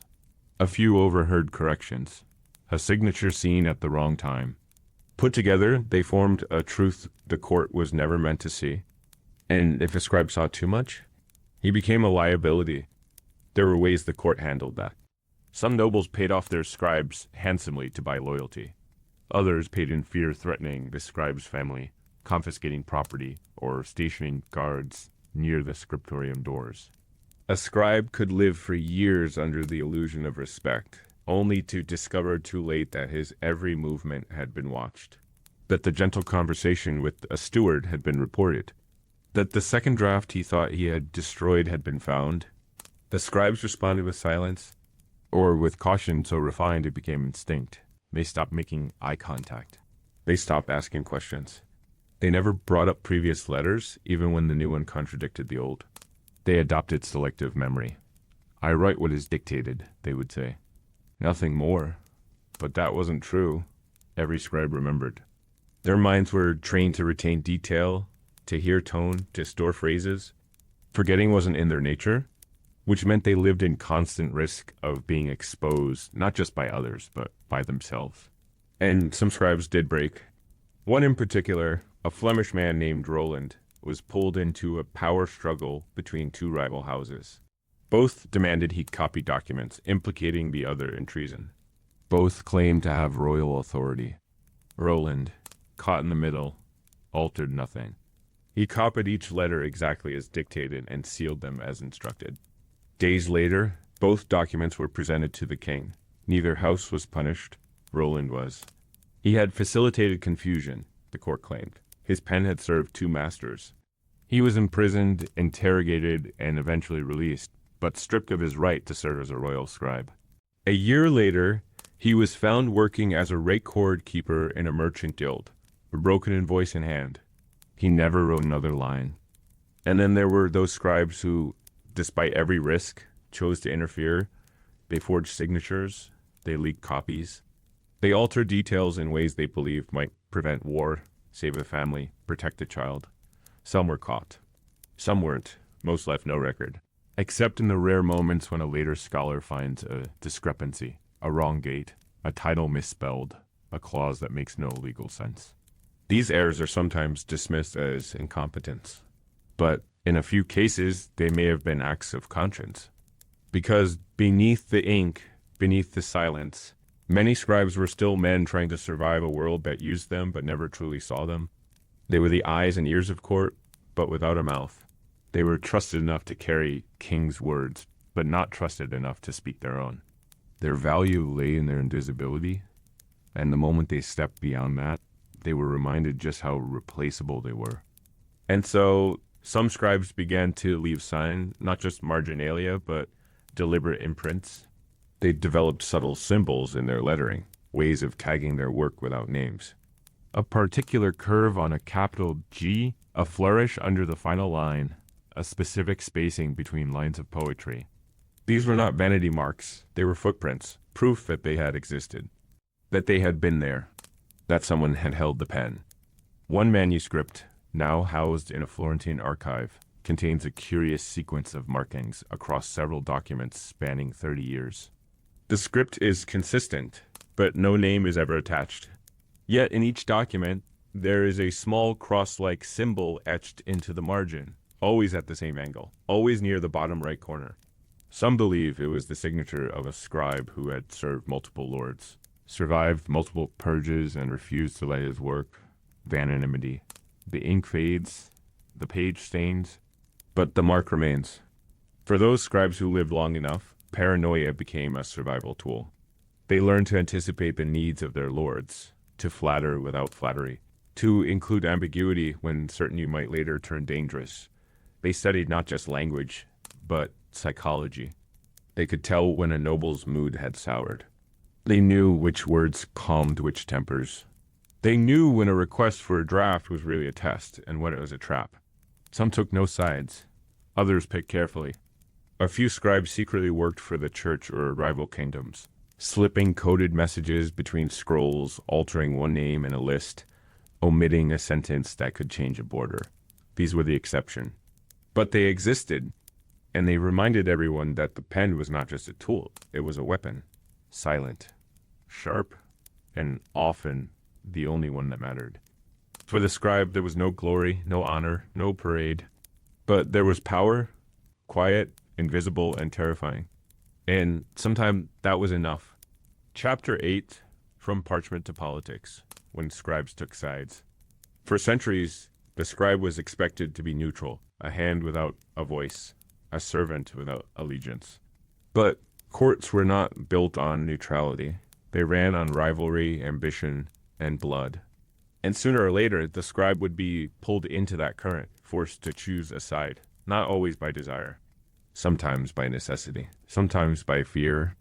But the moment a scribe stopped recording events and began influencing them, he crossed an invisible threshold from observer to conspirator. There were those who made the leap deliberately, men who had watched long enough, who had read enough sealed documents, who understood how power moved. These scribes weren't merely copying orders. They were shaping them. They revised wording to favor one lord over another.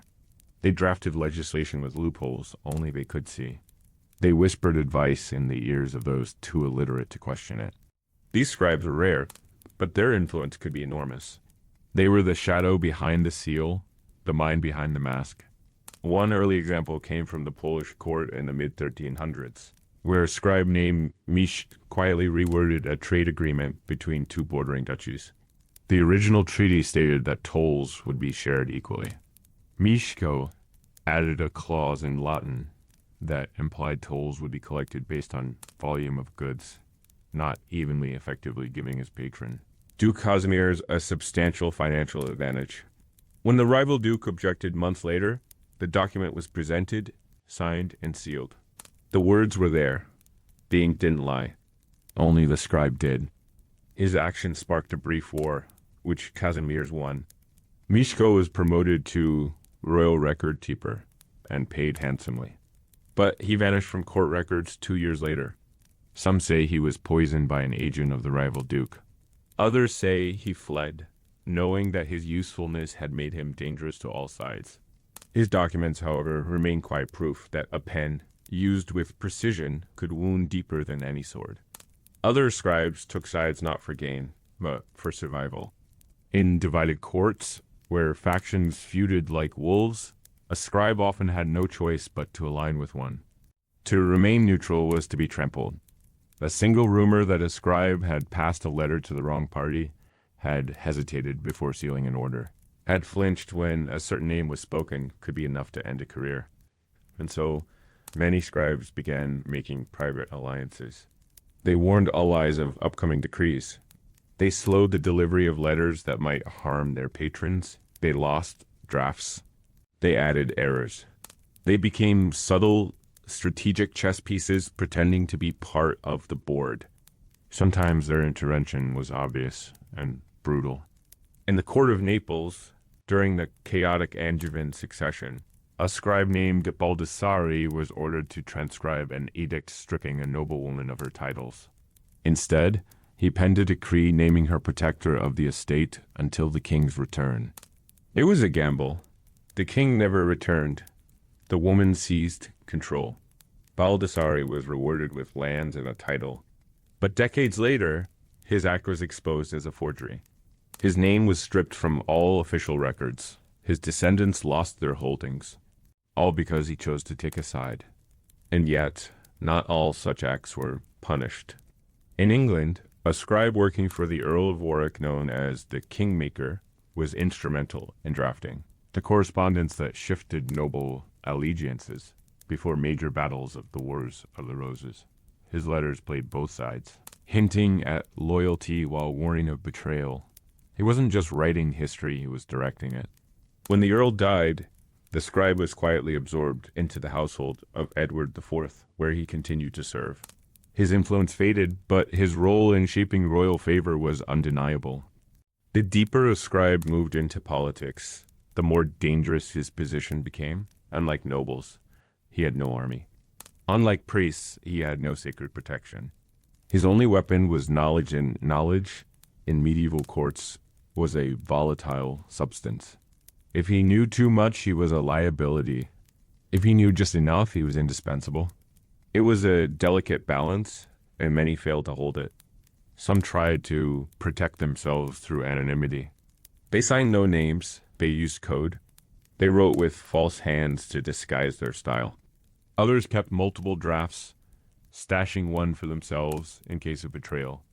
A few even maintained private logs chronicles of decisions made, alliances forged, letters sent and intercepted. These logs, when discovered centuries later, offered historians glimpses of how scribes didn't just record events. They nudged them, bent them, sometimes broke them. It's easy to romanticize this. To imagine the clever scribe manipulating nobles from the shadows, playing both sides with cunning and flair. But the truth was more fragile. Most scribes who took sides did so out of desperation. They were underpaid, overlooked, and constantly at risk. Siding with a powerful family could mean protection. It could mean food. It could mean surviving another winter. And if they happened to tilt a treaty here, soften an accusation there, was that so different from what the lords themselves did in battle and in bed. Still, the toll was heavy. To take a side was to make enemies. Some scribes lived under constant threat. They slept in separate quarters, away from the main halls. They ate last. They kept knives tucked into desk drawers, not for writing, but for defense. Paranoia became a daily ritual. Every step into the great hall, every summons to the chamber, every unexpected guest at their door brought a question. Is this the day they find out? And sometimes they were found out. And when they were, there was no trial, no chance to defend intent. Only the accusation, the proof in ink, and the punishment. Often swift, often final. Often swift, often final. A politically entangled scribe had no allies once his usefulness faded. The very families he had served, whose secrets he had kept, were the first to turn against him when tides shifted. Scribes were not born into dynasties. They were not protected by blood. They were tools. And tools, once broken or inconvenient, were replaced. Some were executed, publicly, to send a message that no hand, however skilled, was beyond the law.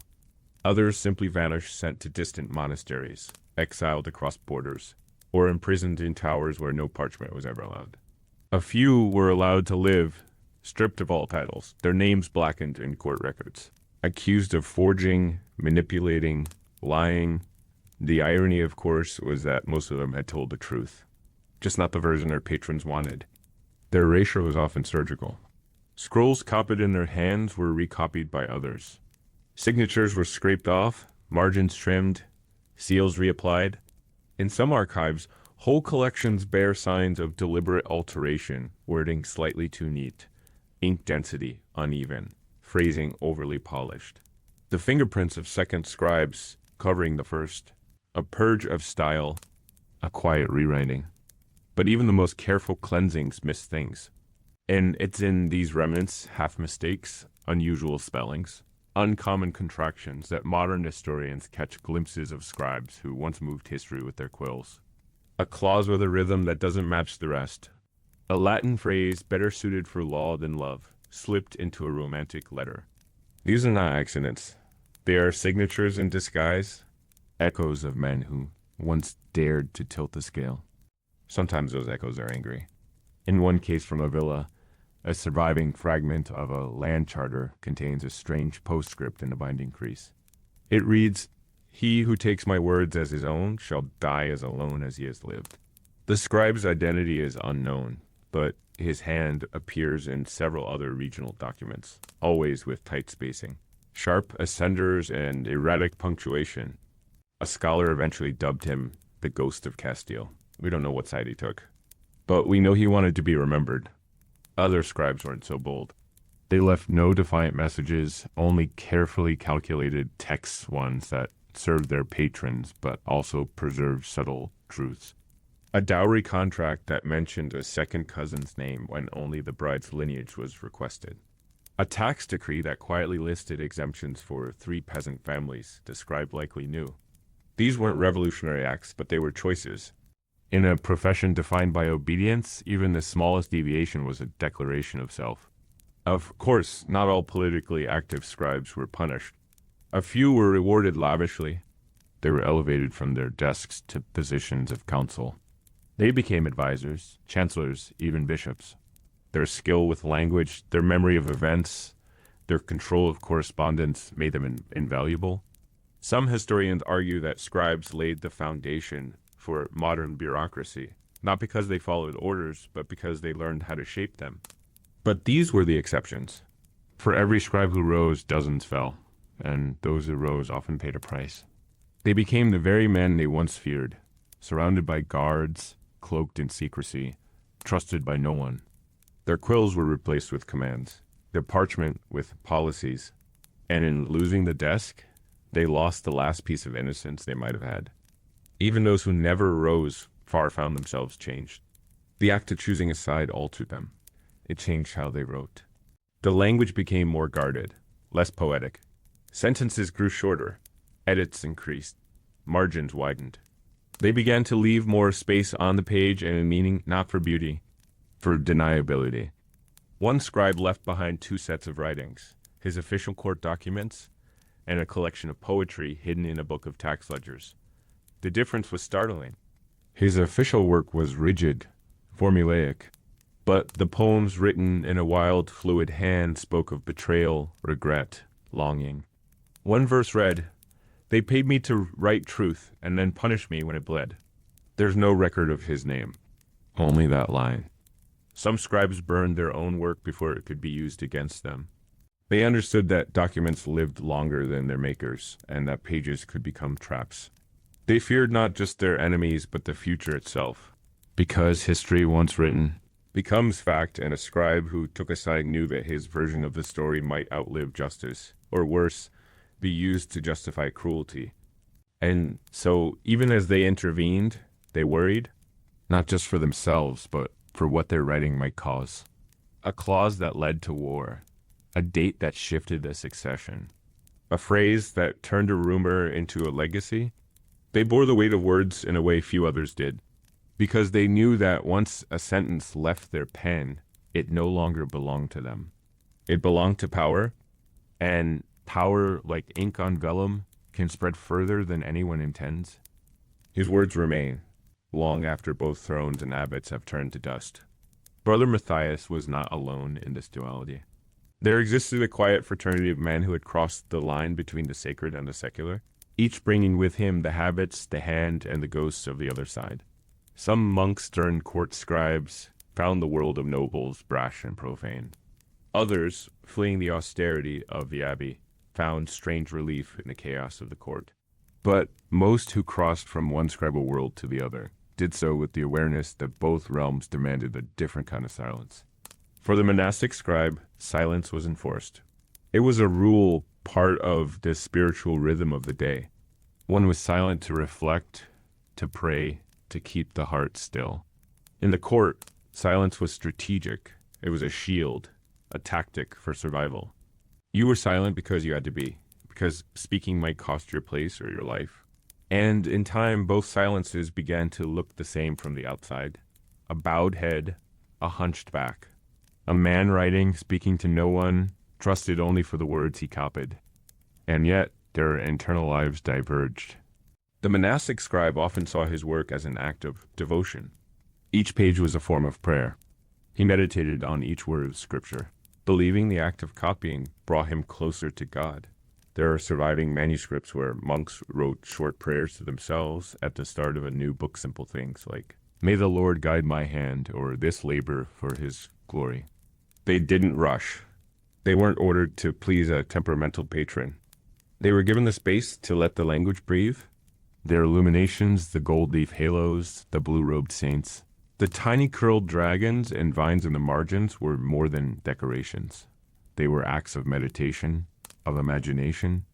Many of these monks had never left the monastery walls, had never seen the animals or architecture they drew. They imagined the divine not from memory, but from longing. It was work done in stillness, for eternity. The court scribe, meanwhile, had no such luxury. His work was not timeless. It was urgent. There was no meditation, only motion. He didn't illuminate. He didn't decorate. He formatted, revised, crossed out, rewrote. He was often interrupted mid-line, called to change a phrase, to update a title, to shift the political meaning by adjusting a verb. If he stopped to pray, he risked delay. If he added beauty, he risked offending someone's sense of efficiency. Over time, this shaped them differently. The monastic scribe's letters often bloomed with grace-rounded, patient, full of space. The court scribe's hand grew cramped and lean. His letters bent under pressure, their rhythm chopped by stress. Some developed a fast, sharp script, unmistakable and impossible to imitate, born not of art, but of endurance. Emotionally, too, the divergence was stark. Monks feared damnation, sin, the slipping of spiritual focus. Court scribes feared failure, dismissal, or punishment. Both lived with anxiety. But the monks' fear was internal, eternal.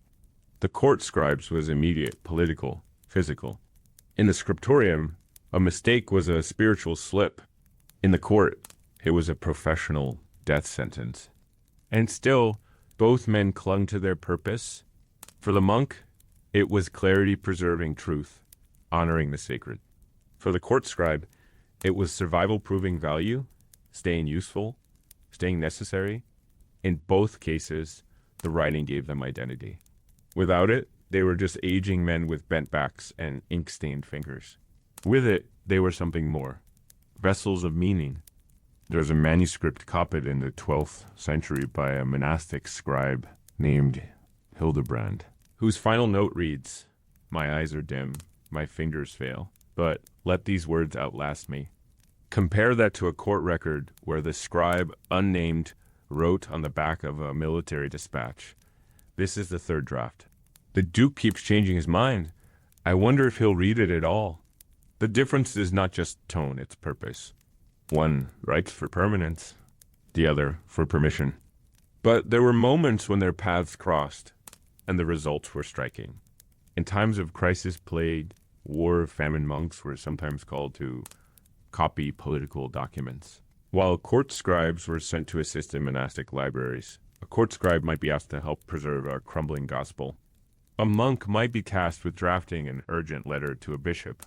These moments blurred the lines between them and revealed something important. That the difference wasn't always in the man, it was in what he was allowed to become. Given peace, time, and purpose, the court scribe could be just as meticulous, just as reverent. Given pressure, urgency, and fear, the monk could become just as frantic. They were shaped not by character, but by environment. Even their deaths were different.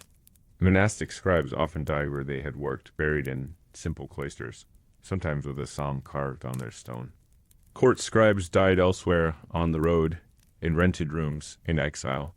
Their gravestones, if they had them, listed nothing of their service. No line about their years of writing. No mention of the treaties or histories they had shaped. Only the dates they arrived and left this world. But in the end, both were remembered the same way, by the ink they left behind. Some of it faded. Some of it was scraped away. Some remains unread to this day. But it is still there, waiting. Chapter 9, Monastic Scribes versus Court Scribes, a life of prayer or pressure. They both held the same tools, quill, ink, parchment, but their worlds could not have been more different. The court scribe and the monastic scribe lived parallel lives, bound by script yet separated by soul. One wrote for kings, the other for God. One lived by candlelight surrounded by whispers of betrayal. The other too lived by candlelight, but his whispers were psalms, not secrets. Their scripts may have looked similar, but the weight they carried was not. The monastic scribe, cloistered in stone walls, surrounded by chanting brothers and ordered prayer, lived within the rhythm of liturgy. His task was preservation of sacred texts, histories of the saints, glossaries, and chronicles.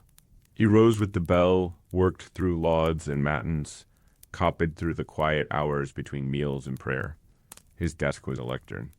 His room, the scriptorium. His world rarely changed, and in that stillness he found something the court scribe never could: predictability. There was suffering, to be sure. The monks fasted. They endured cold winters, sore backs, endless repetition. Their hands cramped, their eyes strained, but their work was not dictated by the whims of a temperamental noble or the threat of political backlash. Mistakes were corrected with patience, not punishment. An error in a monastic text might earn a sigh, a short prayer, perhaps the need to start again, but it was not a sentence. It was a learning. Their texts lived longer, too. Monastic books were treasured. Hand-bound, decorated, passed from abbey to abbey, protected in fireproof chests and chained to lecterns, illuminated with gold leaf and sapphire pigment. To the monastic scribe, every word was part of divine continuity. Even the act of writing could be a form of worship, copying the words of Scripture with care, not to record history, but to embody it. The court scribe had no such assurance. His work was transactional, not sacred. He had no bell to guide him through the day, only the summons of a noble. The weight of a scroll pushed across the table, the tension in the air of a negotiation. His documents were often burned, amended, or buried in archives that no one would ever read. He did not copy eternal truths. He captured fleeting decisions: who owned which field, who was banished this week, what insult had to be addressed with a carefully worded threat. Monks wrote in the hope their words would survive centuries. Court scribes wrote knowing theirs might be destroyed the following morning. And yet, despite this difference in purpose, the skills were nearly identical. Both men trained in calligraphy, in Latin, in marginal notation. Both understood rhythm and flow, knew how to structure a page so that it breathed evenly from top to bottom. But where the monk was taught to slow down to honor each letter, the court scribe was taught speed and clarity. A delay might anger a duke. A smudge might insult a baron. A court scribe wrote not with reverence, but with urgency. The mental tolls differed too. The monastic scribe wrestled with isolation. He spent weeks in silence, working in chilled halls where the only sound was the scratch of a dozen pens. He was often forbidden to speak during labor. The isolation was intended to foster focus, but it also bred melancholy. Some monks confessed to hallucinations, to seeing words lift from the page, to hearing music where there was none. They called it acedia, spiritual fatigue, a weariness of the soul. Court scribes, by contrast, were never alone. Their minds were not empty, but flooded. They bore the weight of secrets, of surveillance, of forced silence in a room full of politics.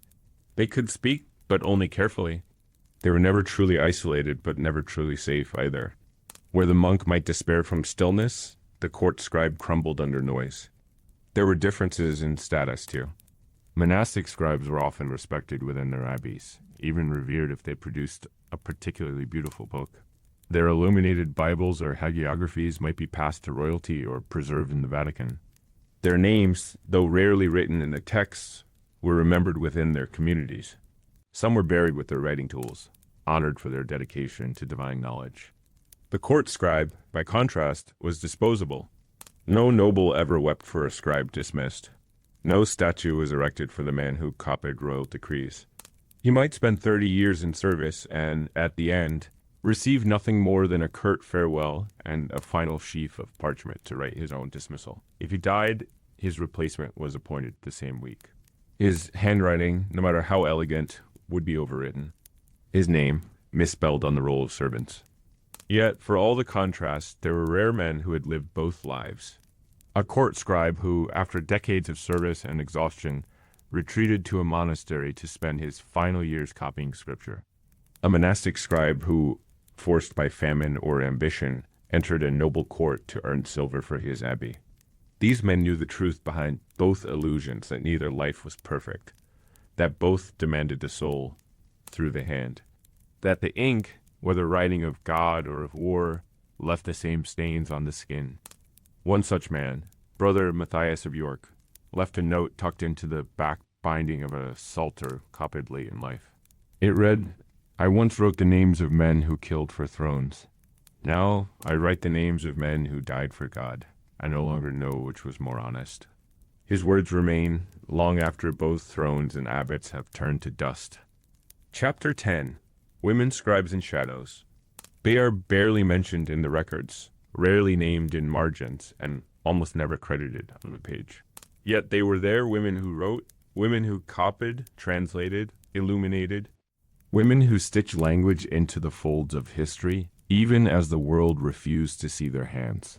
In monasteries, convents, noble households, and sometimes even courts, they worked in silence, behind curtains, behind names that weren't theirs, leaving behind letters that would outlive them while erasing who they were.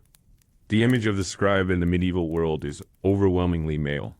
A robed monk hunched over a Bible, or a narrow-eyed clerk seated beside a noble lord. But hidden beneath that masculine silhouette were women scribe, few in number, but rich in impact. Their contributions were quiet, their survival accidental, and their legacy nearly invisible. Yet it exists, scattered like fragments of a torn letter across the archives of Europe. Most women scribes worked in convents. These were not the grand abbeys of men, but smaller, less funded houses, tucked into hillsides and villages. These convents often had limited access to training, ink, or proper parchment, but they had a purpose to educate nuns, to copy devotional texts, and to produce correspondence for the abbess or bishop who governed them. The women learned to write not from formal masters, but from each other, from borrowed books, from trial and error. They learned to scrape and stretch parchment, to mix ink from plants and soot, to repair torn scrolls with needle and thread. They weren't just scribes. They were restorers. One of the most remarkable examples comes from the 12th century German convent of Admont, where an entire scriptorium was run by women.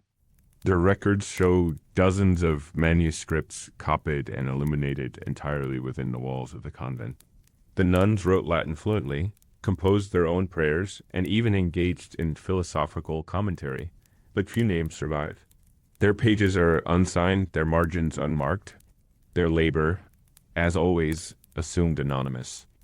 Occasionally, though, one of them stepped forward. In a psalter copied in the late 1100s, a nun named Gisela left a note in the colophon. Pray for Gisela, who labored over this book in the winter months when her fingers were stiff with cold. It's one of the only personal testimonies we have from a female scribe of her words aren't poetic. They're physical, honest. A simple reminder that the hands behind the holy words were human and female and tired. Outside convents, women scribes appeared in less expected places. Noble households, for instance, sometimes employed educated daughters, sisters, or wives to keep correspondence. In an age where marriage contracts, dowries, and inheritance documents were vital, it was often safer and more discreet to entrust writing tasks to a woman within the family. These women became informal record keepers, private secretaries. They wrote love letters for brothers, receipts for estates, and apologies for husbands. Few of these documents bore their names. Many were later recopied by men. But some survived, bearing small clues, a distinct handwriting, a softer tone, a sudden use of domestic metaphor. A letter from the mid-14th century in Burgundy, ostensibly from a lord to a bishop, refers to the pressing burden of the pantry and the care of bees. An unusual phrase scholars now believe was penned by the lord's wife, who had taken over estate management during his illness. The letter is polite, formal, and clear, but its voice is unmistakably shaped by the rhythms of a life lived near the hearth, not the battlefield. In some rare cases, women scribes worked directly in courts. Disguised under titles like handmaiden, reader, or companion, they served queens, duchesses, or noblewomen who conducted business in the absence of their husbands. These scribes took dictation, drafted household accounts, and sometimes even copied royal correspondence. Their identities were absorbed into the status of the woman they served. A queen's signature might appear on a letter, but the hand belonged to her scribe, a woman whose name is lost. Even among monastic records, traces of these women are faint. Many churchmen were reluctant to acknowledge female labor, even when the work was excellent. Some abbots refused to share resources with neighboring convents. Others banned nuns from copying certain texts, fearing they might misunderstand or misuse scripture. And so women scribes became masters of adaptation. They wrote on reused parchment. They turned sermons into poetry. They annotated books they weren't allowed to read aloud. And still, they found moments of quiet rebellion. One illuminated manuscript from the 13th century contains a drawing in the margin, an elegantly dressed woman writing at a desk, a cat asleep at her feet, a cup of ink balanced precariously beside her elbow. It's not part of the text. It doesn't match the other decorations. It is, scholars believe, a self-portrait, the artist unknown. But the detail is intimate, confident. It says, "I was here." We will never know most of their names. Their work was overwritten, their signatures scraped away, their contributions attributed to male scribes or forgotten entirely.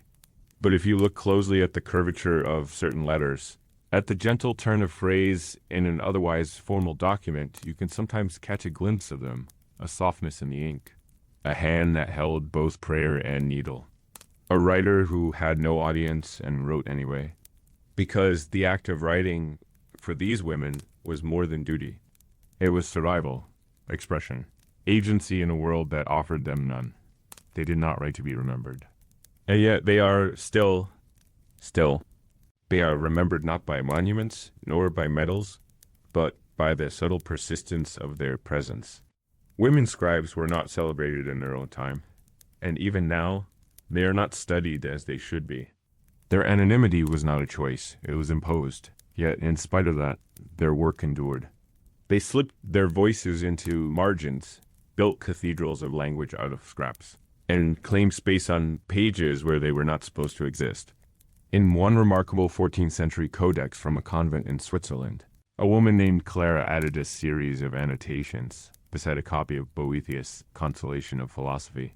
Her handwriting is careful, neat, shaped by years of repetition, but her thoughts are sharp, questioning, sometimes even critical.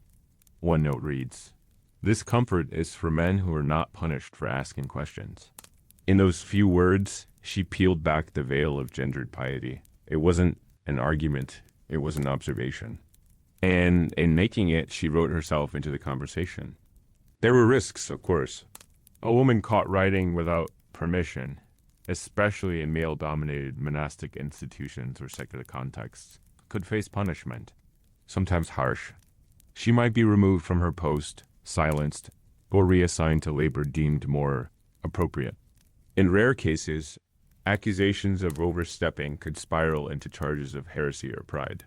And so many women who wrote did so in shadows, without signing their names, without claiming credit, slipping their thoughts between lines like whispered truths beneath louder voices.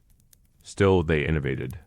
Women scribes were often forced to develop techniques out of necessity that would later influence scribal practices more broadly. Because they had limited access to quality tools and fewer teachers, they often relied on peer instruction and experimentation.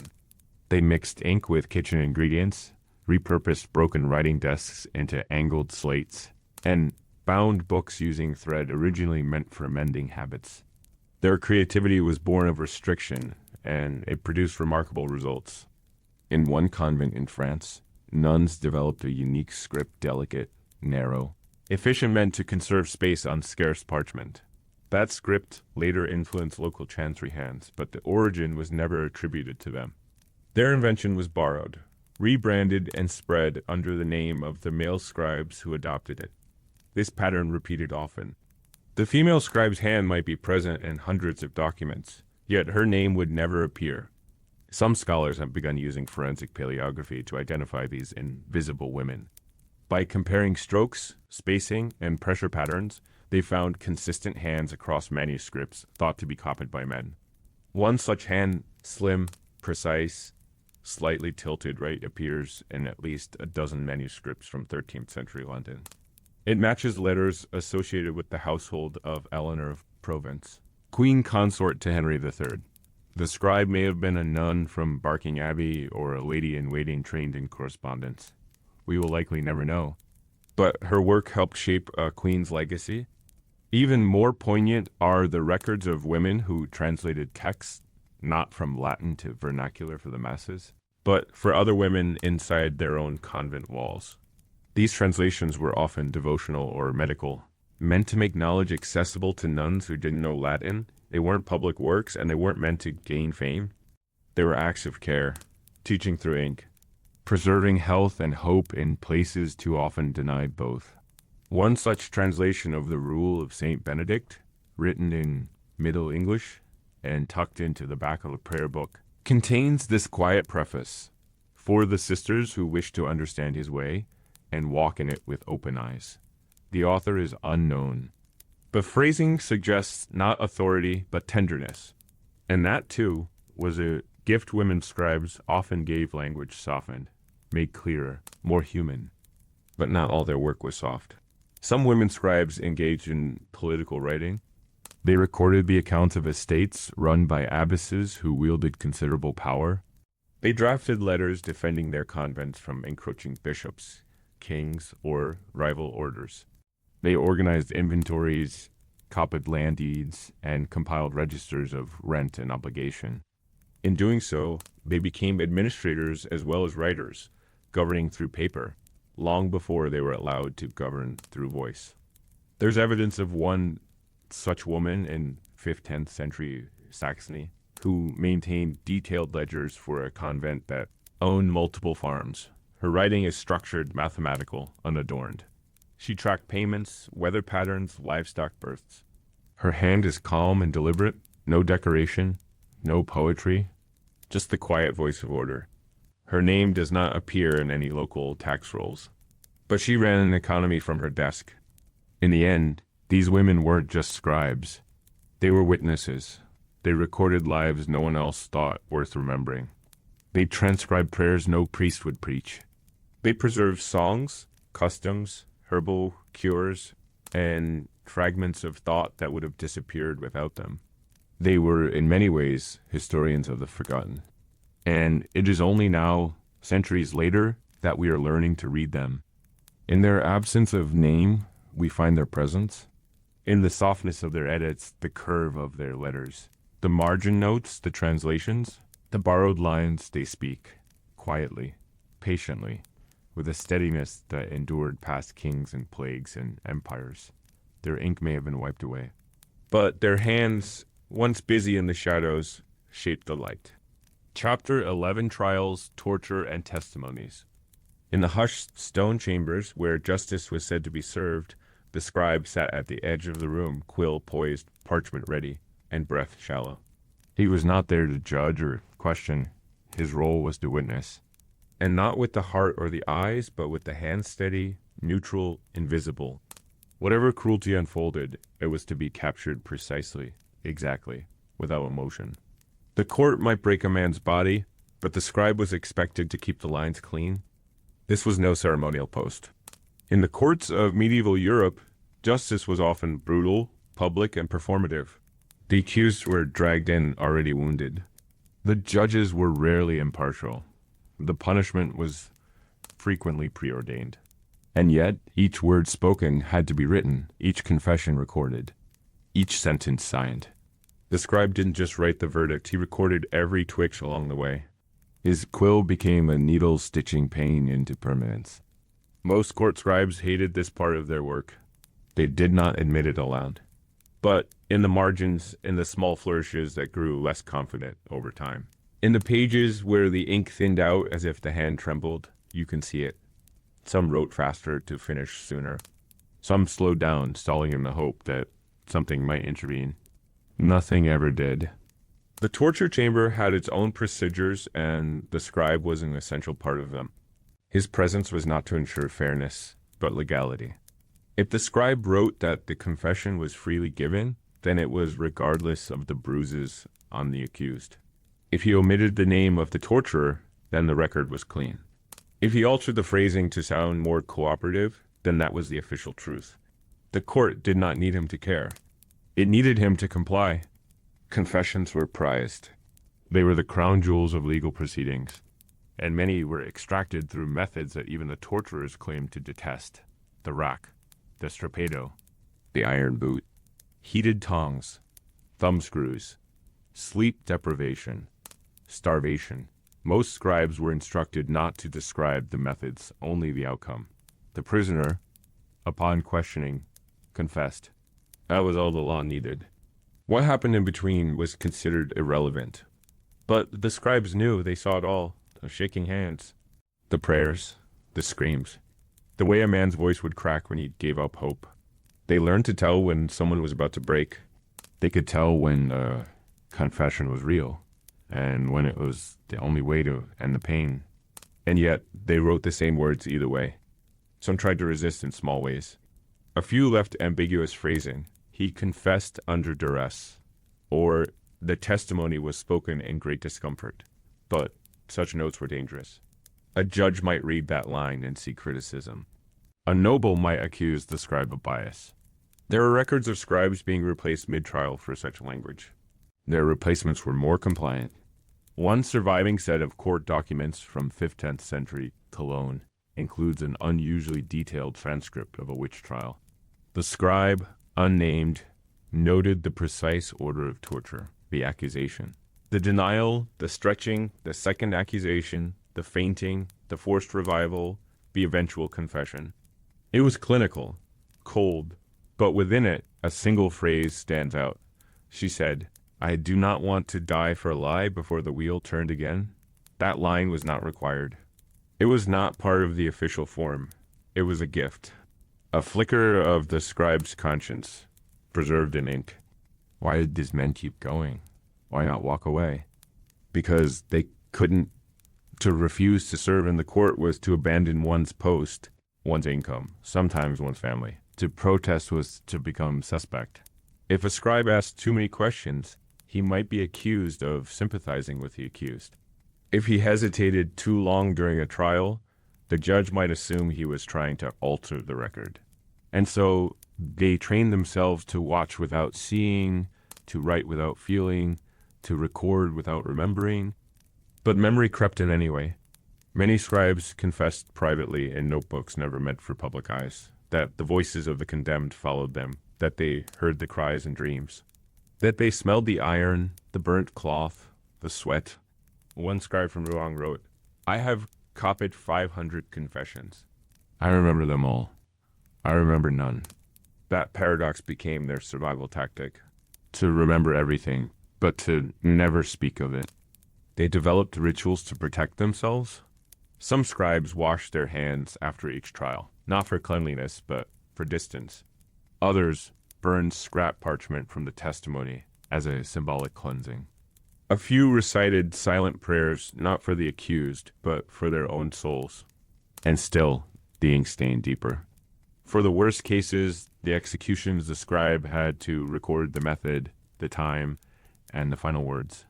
Those last lines became part of the public record. May God forgive you. Tell my son I love him. I was never guilty. Sometimes the scribes wrote those words exactly. Sometimes they didn't. Sometimes they cleaned them up, added piety, removed curses. Because a blasphemous final line could be seen as an insult to the court. And in those last moments, the accused had no defense, only the scribe's pen. Which meant the scribe could grant a final mercy. Or deny one. And that power, though subtle, never left them. And that power, though subtle, never left them. Some scribes embraced it, if not proudly, then pragmatically. They told themselves they were neutral, just record keepers, not participants. They didn't tighten the ropes or swing the axe. They only wrote what happened. But history is never just what happened. It's what is recorded. And the scribe decided what survived. In the small decisions, where to pause, what to omit, how to phrase a confession, they were shaping more than a trial. They were shaping memory.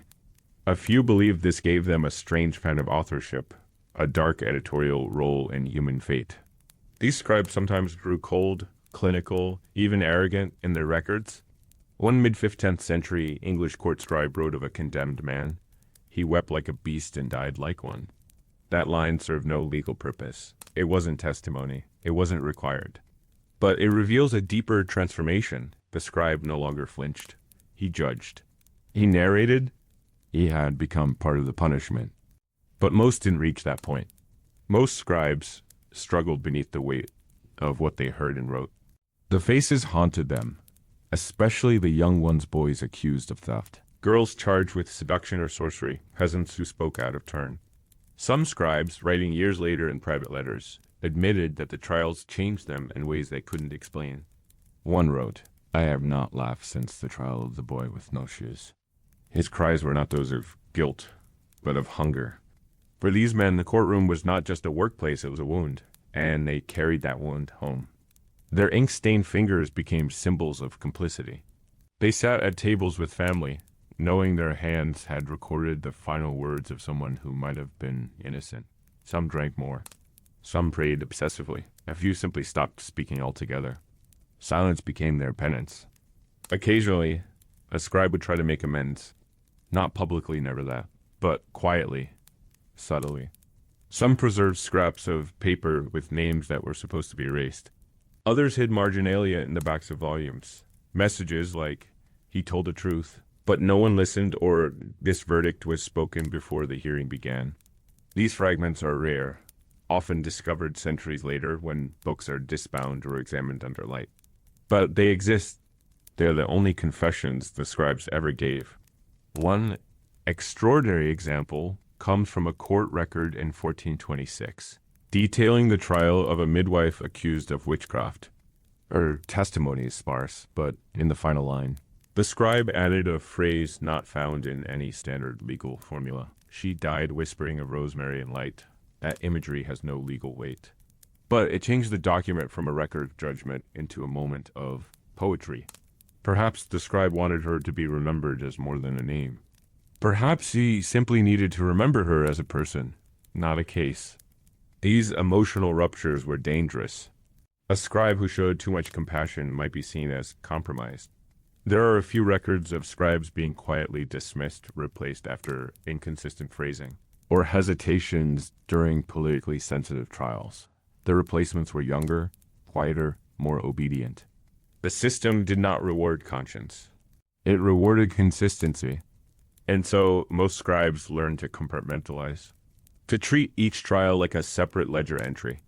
They divided their minds, one part watching, the other writing, the third feeling nothing.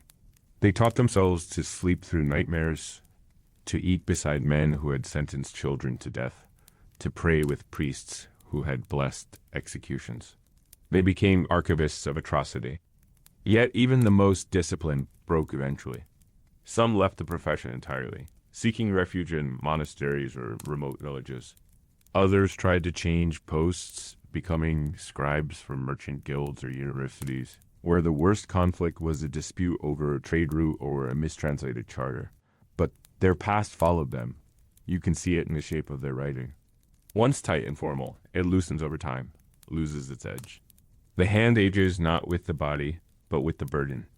A few scribes left cryptic notes in wills or journals strange, half-poetic lines that historians now believe were attempts to speak without revealing too much.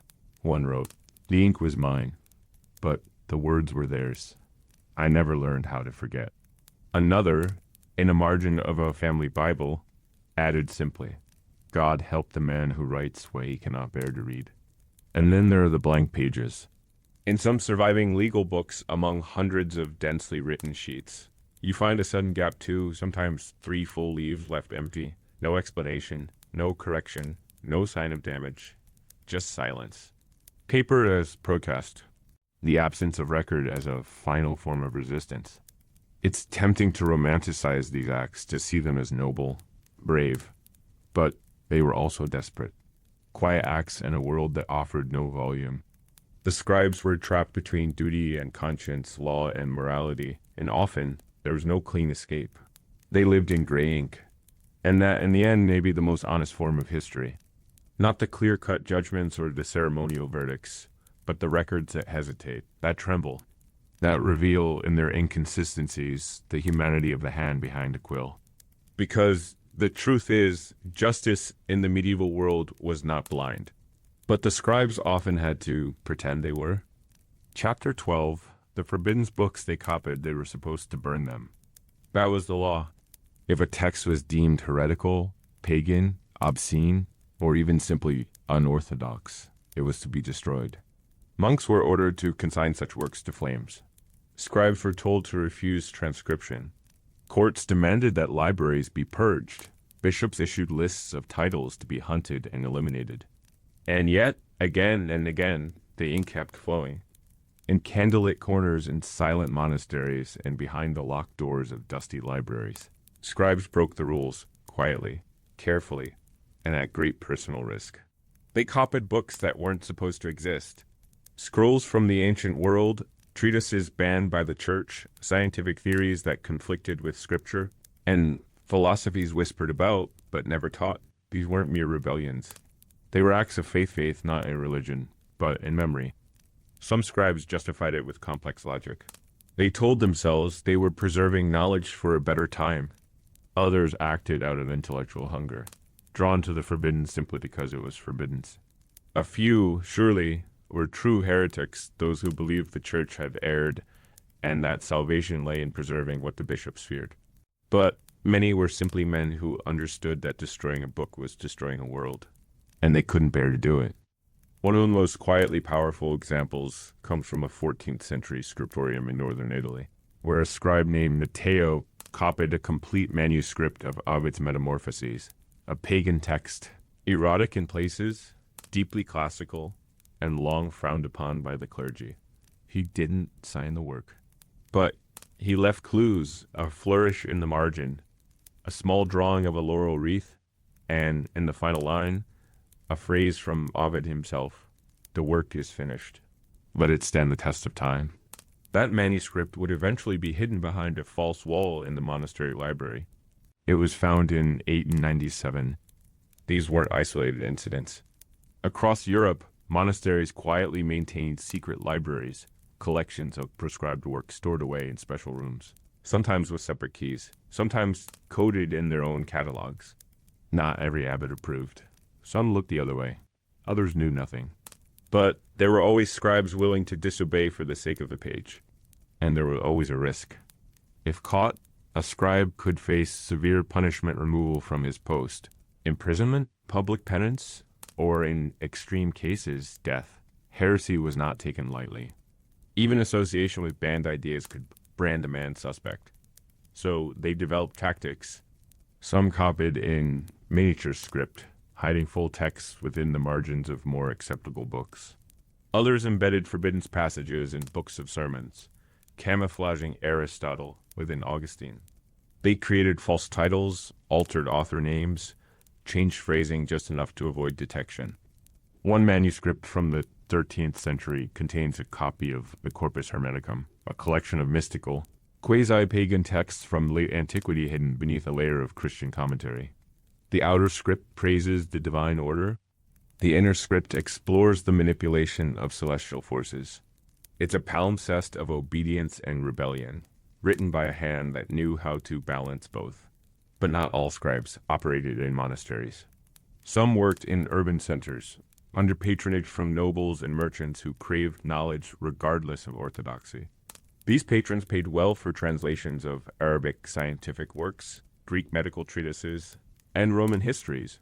The scribes who served them walked a tightrope fulfilling curiosity while dodging scrutiny. They worked at night. They used aliases. They passed pages between trusted couriers, rolled in cloth or sewn into clothes. The translations were especially controversial. To translate a forbidden text was to breathe new life into it, to make it accessible to others. Latin was the language of the elite. But translating a banned work into French, Italian, or English, that was dissemination. That was danger. Women, too, played a hidden role here. In some convents, nuns translated devotional works that leaned too close to mysticism or emotional intensity, texts the church viewed with suspicion. A few dared to translate stories of female saints whose visions and suffering bordered on the ecstatic, drawing ire from male theologians. These texts were often copied by hand, passed from sister to sister, annotated in the margins with prayers, doubts, and dreams. They were books of both defiance and devotion. One such text, known today as the Mirror of the Heart, survives in a single copy from the early 1400s. It was written in Middle English, likely by a nun, and blends biblical reflection with intimate spiritual longing. Though it bears no banned author's name, its emotional tone was enough to see it hidden for centuries. Scholars believe it was preserved not in a library, but in a personal chest, beneath layers of linen and wool. These hidden books often had strange fates. Some were buried with their owners, lost to time. Others were found centuries later, misfiled, mistaken for safer works. Some were burned in waves of religious reform. But a few survived in ways no one expected, copied and recopied, passed across borders, smuggled between hands like contraband relics. In doing so, the scribes became more than writers. They became guardians. They took the risk so others wouldn't have to. And even if they couldn't share the words openly, they believed that one day someone would read them. That one day, the silence would break. And so they wrote, if a single forged charter could shift the balance of inheritance, imagine what a forged history could do. In the later Middle Ages, as chronicles became vital tools of royal propaganda, scribes realized their greatest power lay not just in copying history, but in creating it. Monarchs, bishops, noble families, all wanted their stories told in favorable light. And sometimes, when real events proved inconvenient, they commissioned scribes to adjust the narrative. What began as small omissions soon bloomed into full-blown fiction. Some of the most infamous medieval chronicles were patchworks of truth, rumor, and invention.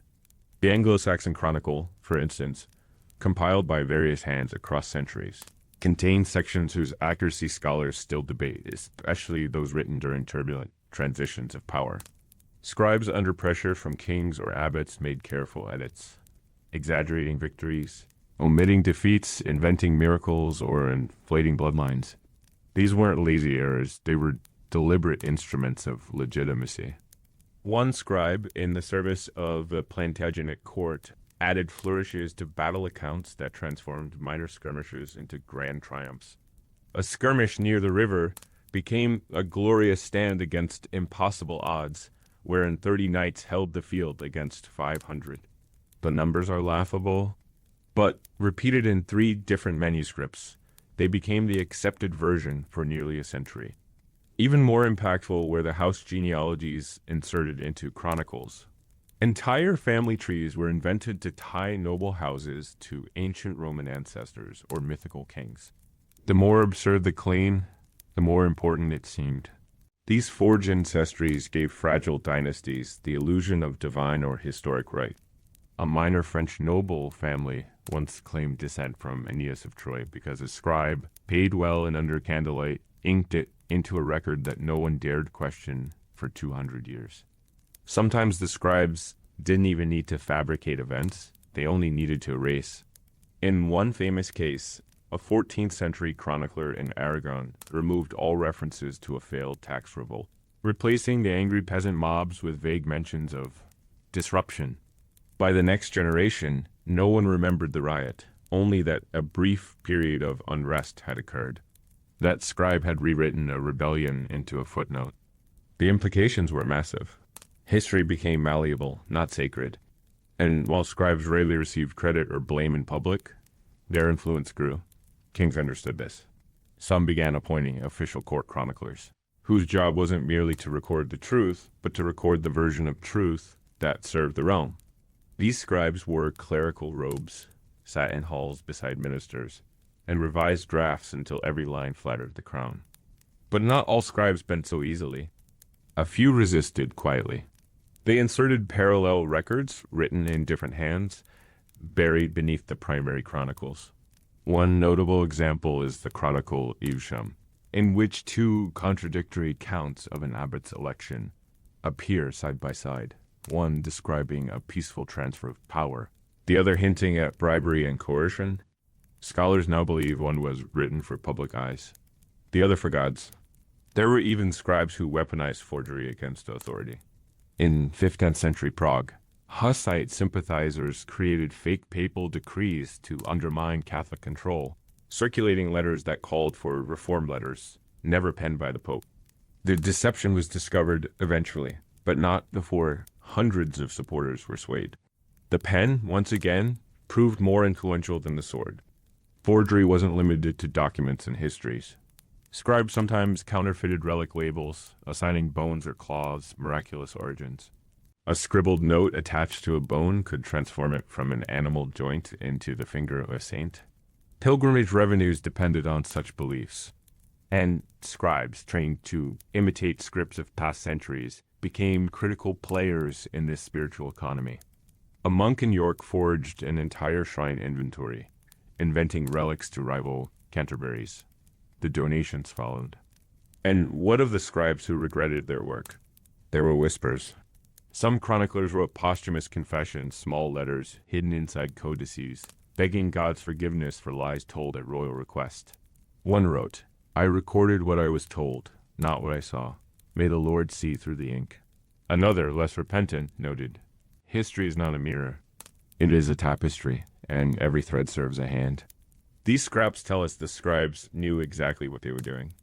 For many, the risk of discovery was outweighed by protection. A scribe working for a powerful noble could fabricate with impunity. In return, he received patronage land, robes, a pension. But the protection vanished if the noble fell. Then the scribe became a liability. Some fled, some vanished. A few were forced to denounce their own writings under torture. Forgery was not merely a profession of deceit. It was a mirror held up to power. The lies scribes told reflected the demands of the age: glory for kings, blood for saints, virtue for churches. They didn't just lie for their patrons, they lied because truth itself had become dangerous. The world wanted stories, not facts. And the scribe, for better or worse, was the one who provided them. Today, when historians pore over medieval manuscripts, they read more than just what's written. They read how it's written, where ink darkens, where margins shift, where hands change mid-page, they look for signs of uncertainty, hesitation, artistry. They read between the lines because they know now what few admitted then, that history is not only what was done, it is what was recorded. And often what was recorded was exactly what someone needed others to believe. Chapter 13, Ink and Identity, Forgery, Fraud, and Survival. In an age where most could not read, the written word held peculiar power. A letter could grant a title, a land deed could secure a fortune, and a royal signature could seal someone's fate. But when ink held that much authority, it became inevitable. The line between truth and fiction blurred. And scribes, those quiet masters of the quill, were often the ones doing the blurring. Forgery wasn't always a crime in the medieval mind. At times, it was a survival strategy. Other times, it was a weapon. And sometimes it was an art. The scribe who engaged in it wasn't necessarily malicious. He might be desperate, or clever, or loyal to someone who needed a better past than reality had offered. In those moments, truth became pliable, and ink became the means to reshape identity. The most common forgery was the fabrication of lineage-false genealogies crafted to elevate a family's prestige. In a world obsessed with bloodlines, especially after the Norman conquest and during feudal disputes, a well-placed parchment declaring your great-grandfather a knight or cousin to a baron could mean land, marriage, or military exemption. And behind those parchments, a scribe with a good memory, access to a few dusty chronicles, and a willingness to invent. One surviving example from the late 1200s details the invented noble origins of a minor Breton family. The document cites non-existent crusader exploits, references invented seals, and even includes a letter allegedly from Richard the Lionheart praising the family's valor. Modern scholars have identified the handwriting as belonging to a local monastic scribe. His name was never known, but the ink he left changed that family's fate for generations. There were even handbooks for this work. Some scribes kept secret guides on how to mimic royal script, duplicate papal bulls, or fabricate wax seals. These manuals weren't mass-produced, of course. They were handwritten, coded, and passed carefully from one trusted scribe to another, almost like a guild of illusionists, but with parchment instead of potions. Yet not all forgeries were glamorous. Many were born from necessity. Imagine a peasant widow whose husband died in service, but whose name was never entered into the official rolls. Without a document proving his duty, she received no compensation. Enter the scribe. For a small fee, or perhaps a loaf of bread, he might copy the style of the local bailiff's hand, fabricate a brief note, and declare the man died in service to the crown. It was wrong, technically, but was it unjust? That's the moral ambiguity that surrounds so many medieval forgeries. They weren't always for wealth or deceit. Sometimes they corrected the failings of a broken system. A priest once forged a marriage record so that two orphans could claim legitimacy and inherit their mother's small estate. A nun altered the entry date of a novice to allow her to take vows before her abusive father reclaimed her. These were crimes, yes, but also acts of mercy. Of course, some were purely self-serving. There are tales of scribes who forged indulgences. Those precious slips of paper that promised forgiveness of sins for a donation to the church. In one case, a scribe from Flanders created dozens of indulgences. Complete with decorative lettering and official-sounding Latin, he sold them in market squares. It wasn't until a friar noticed the same handwriting on supposedly papal documents from 3 different cities that the scheme unraveled. The scribe was tried, flogged, and banished. His parchments, ironically, survived longer than he did. Forgery was especially rampant during times of chaos. During the Black Death, when death outpaced record-keeping, documents became scarce and demand for identity proof soared. Orphans needed proof of parentage. Merchants needed new licenses. Nobles wanted to alter old debts. And these scribes, especially those who had lost their employers or found themselves unpaid, suddenly had skills others were desperate to buy. The church, for all its power, was one of the largest victims and perpetrators of forgery. Monasteries often altered land grants, backdated charters, or invented benefactors to defend their holdings from secular encroachment. Entire abbey archives were adjusted to show continuous, uncontested ownership. Some monks trained as scribes became adept at manufacturing saints' lives that bolstered the prestige of their local shrine, complete with miracles, dates, and relic descriptions. One legendary case involves the Abbey of St. Denis near Paris.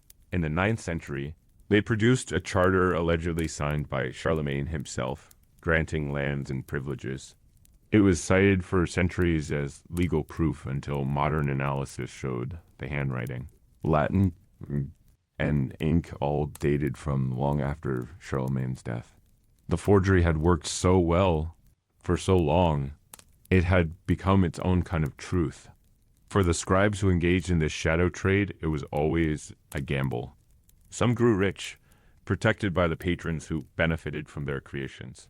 Others were found out, tried, and imprisoned or worse. The punishment varied wildly. A royal scribe caught forging documents might be hanged. A monastic scribe might be defrocked and sent to labor. A peasant caught with a forged letter might be tortured into confessing who made it. In many cases, the scribe's only protection was silence. But even silence could be a form of storytelling. Some forgers left subtle marks in their work strange, spellings, hidden initials, marginal drawings that made no sense. These were signatures only they understood, tiny nods to the deception beneath the surface.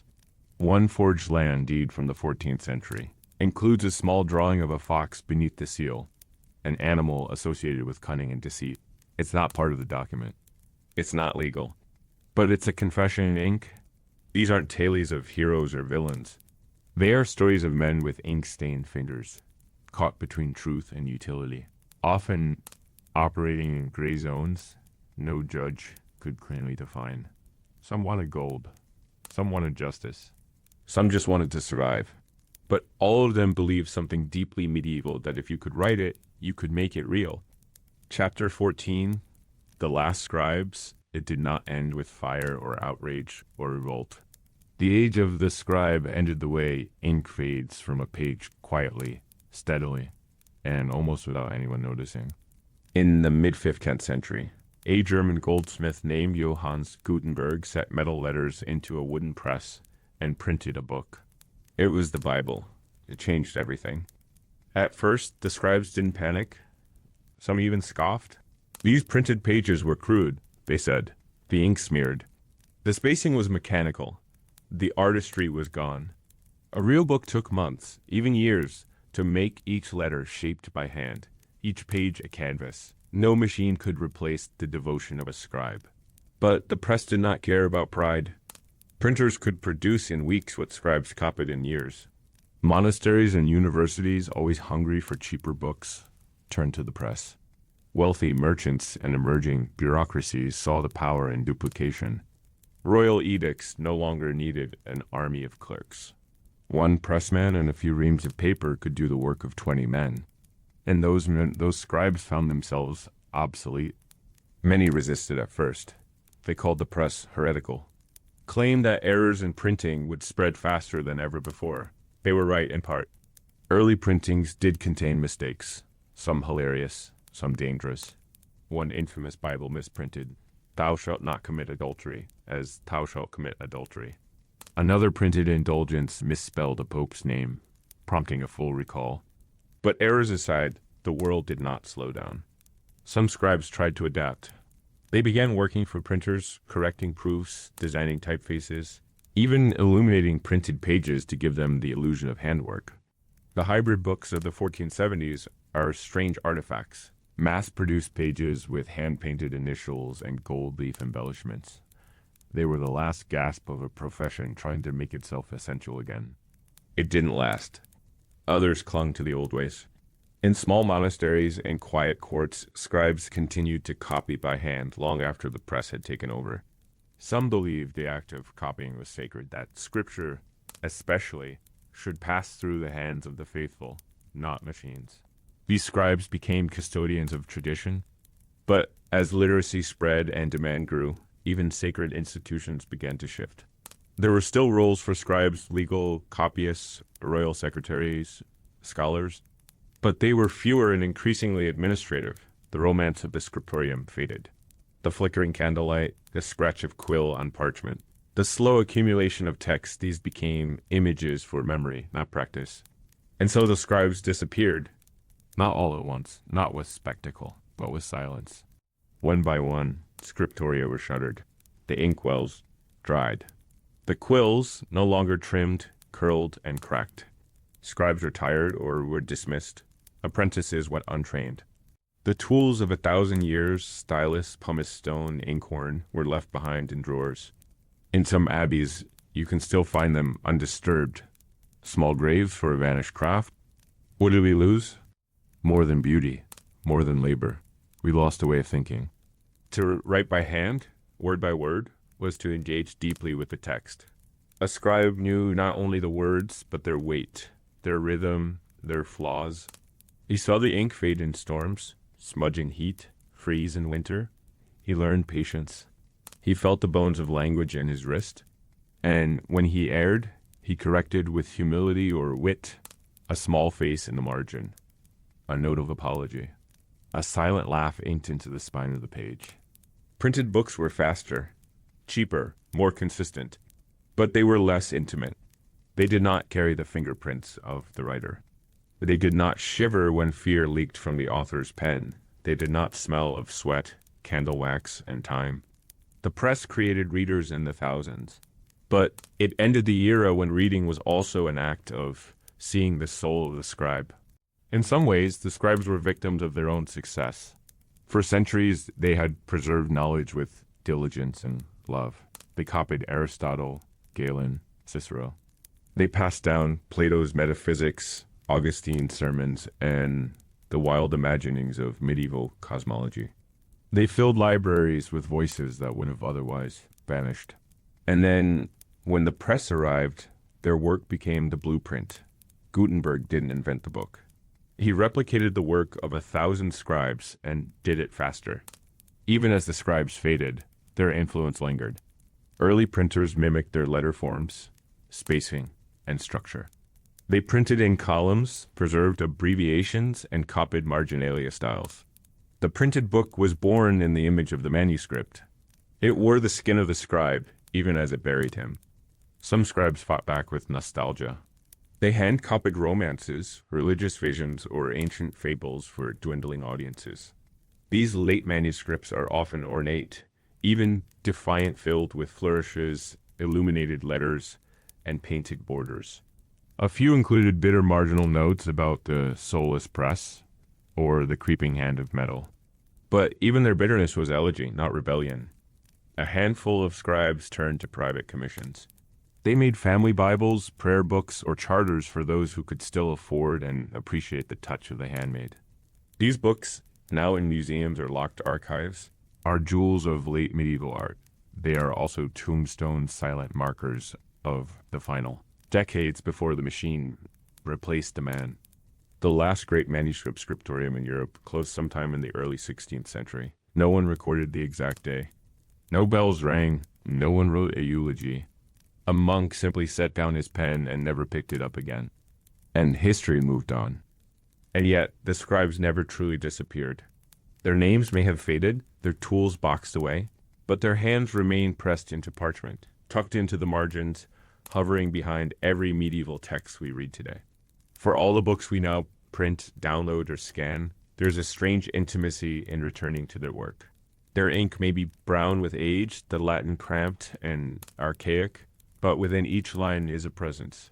Someone once sat, candle burning low, and wrote these very words, believing they mattered. It is perhaps the most ironic twist of all. While the printing press erased the profession, it preserved the product. The final generations of scribes, aware that their role was dying, began copying not only texts, but entire traditions.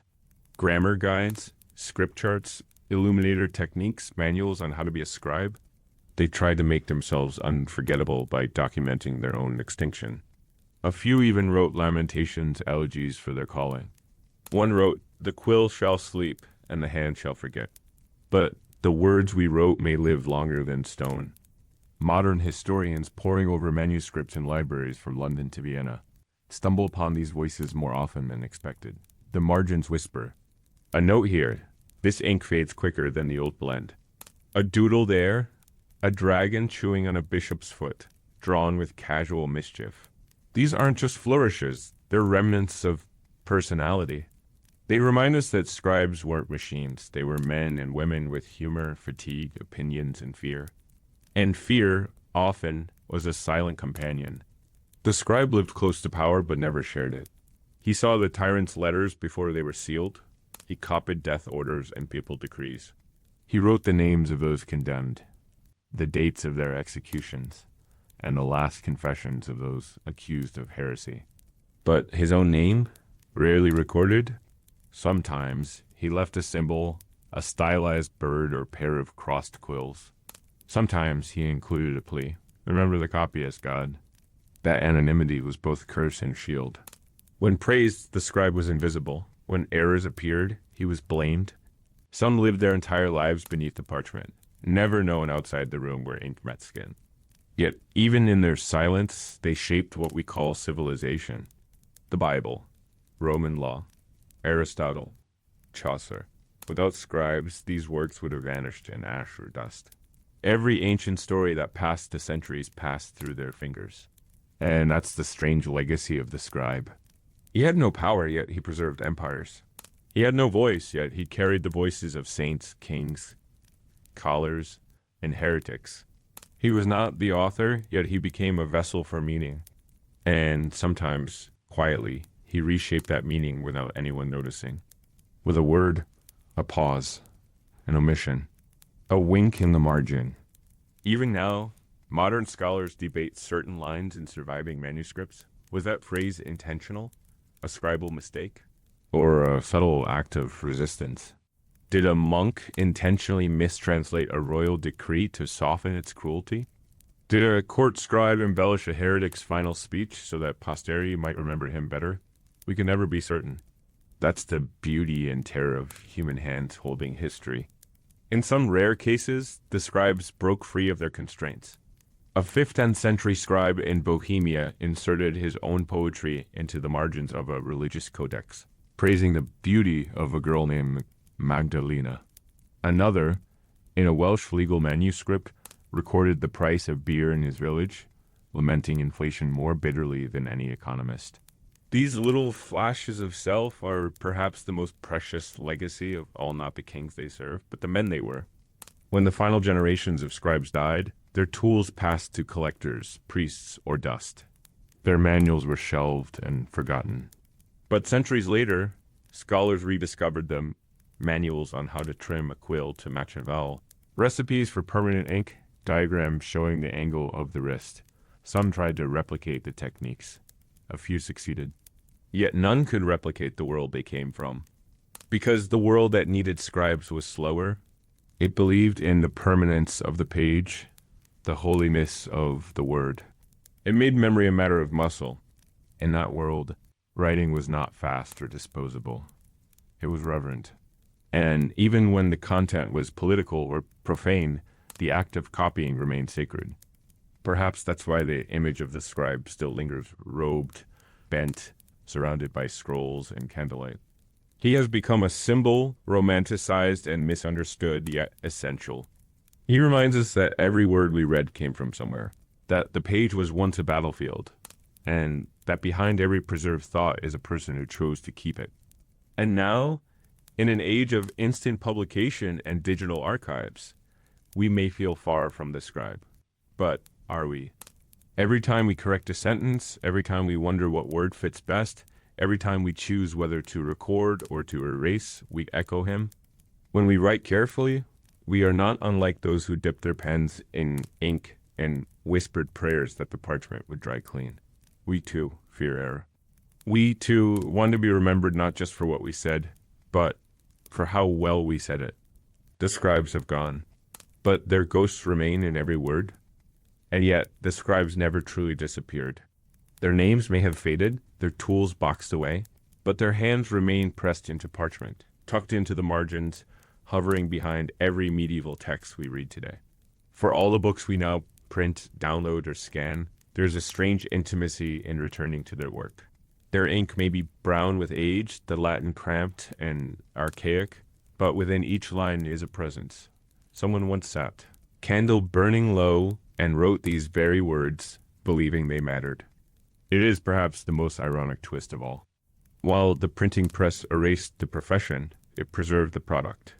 The final generations of scribes, aware that their role was dying, began copying not only texts, but entire traditions.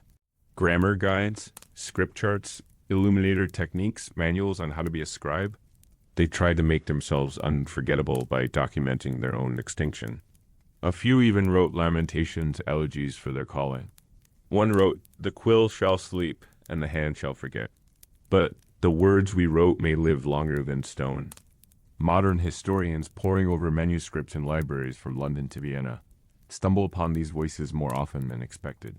The margins whisper, "A note here, this ink fades quicker than the old blend." A doodle there, a dragon chewing on a bishop's foot, drawn with casual mischief. These aren't just flourishes, they're remnants of personality.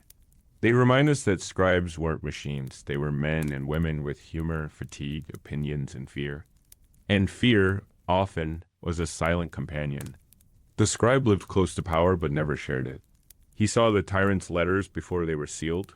He copied death orders and papal decrees. He wrote the names of those condemned, the dates of their executions, and the last confessions of those accused of heresy. But his own name, rarely recorded. Sometimes he left a symbol, a stylized bird or pair of crossed quills. Sometimes he included a plea. Remember the copyist, God. That anonymity was both curse and shield. When praised, the scribe was invisible. When errors appeared, he was blamed. Some lived their entire lives beneath the parchment, never known outside the room where ink met skin. Yet, even in their silence, they shaped what we call civilization. The Bible, Roman law, Aristotle, Chaucer. Without scribes, these works would have vanished in ash or dust. Every ancient story that passed the centuries passed through their fingers. And that's the strange legacy of the scribe. He had no power, yet he preserved empires. He had no voice, yet he carried the voices of saints, kings, scholars, and heretics. He was not the author, yet he became a vessel for meaning. And sometimes, quietly, he reshaped that meaning without anyone noticing. With a word, a pause, an omission, a wink in the margin. Even now, modern scholars debate certain lines in surviving manuscripts. Was that phrase intentional, a scribal mistake, or a subtle act of resistance? Did a monk intentionally mistranslate a royal decree to soften its cruelty? Did a court scribe embellish a heretic's final speech so that posterity might remember him better? We can never be certain. That's the beauty and terror of human hands holding history. In some rare cases, the scribes broke free of their constraints. A 5th century scribe in Bohemia inserted his own poetry into the margins of a religious codex, praising the beauty of a girl named Magdalena. Another, in a Welsh legal manuscript, recorded the price of beer in his village, lamenting inflation more bitterly than any economist. These little flashes of self are perhaps the most precious legacy of all not the kings they served, but the men they were. When the final generations of scribes died, their tools passed to collectors, priests, or dust. Their manuals were shelved and forgotten. But centuries later, scholars rediscovered them, manuals on how to trim a quill to match a vowel, recipes for permanent ink, diagrams showing the angle of the wrist. Some tried to replicate the techniques. A few succeeded. Yet none could replicate the world they came from. Because the world that needed scribes was slower, it believed in the permanence of the page, the holiness of the word. It made memory a matter of muscle. In that world, writing was not fast or disposable. It was reverent. And even when the content was political or profane, the act of copying remained sacred. Perhaps that's why the image of the scribe still lingers, robed, bent, surrounded by scrolls and candlelight. He has become a symbol, romanticized and misunderstood, yet essential. He reminds us that every word we read came from somewhere, that the page was once a battlefield, and that behind every preserved thought is a person who chose to keep it. And now, In an age of instant publication and digital archives, we may feel far from the scribe. But are we? Every time we correct a sentence, every time we wonder what word fits best, every time we choose whether to record or to erase, we echo him. When we write carefully, we are not unlike those who dipped their pens in ink and whispered prayers that the parchment would dry clean. We too fear error. We too want to be remembered not just for what we said, but for how well we said it. The scribes have gone, but their ghosts remain in every word. Thank you for drifting through history with us. If you enjoyed this quiet journey into the past, gently tap subscribe and let the drowsy historian be your guide whenever sleep feels far away. Until next time, rest well, dream deeper, and remember, history is never in a hurry.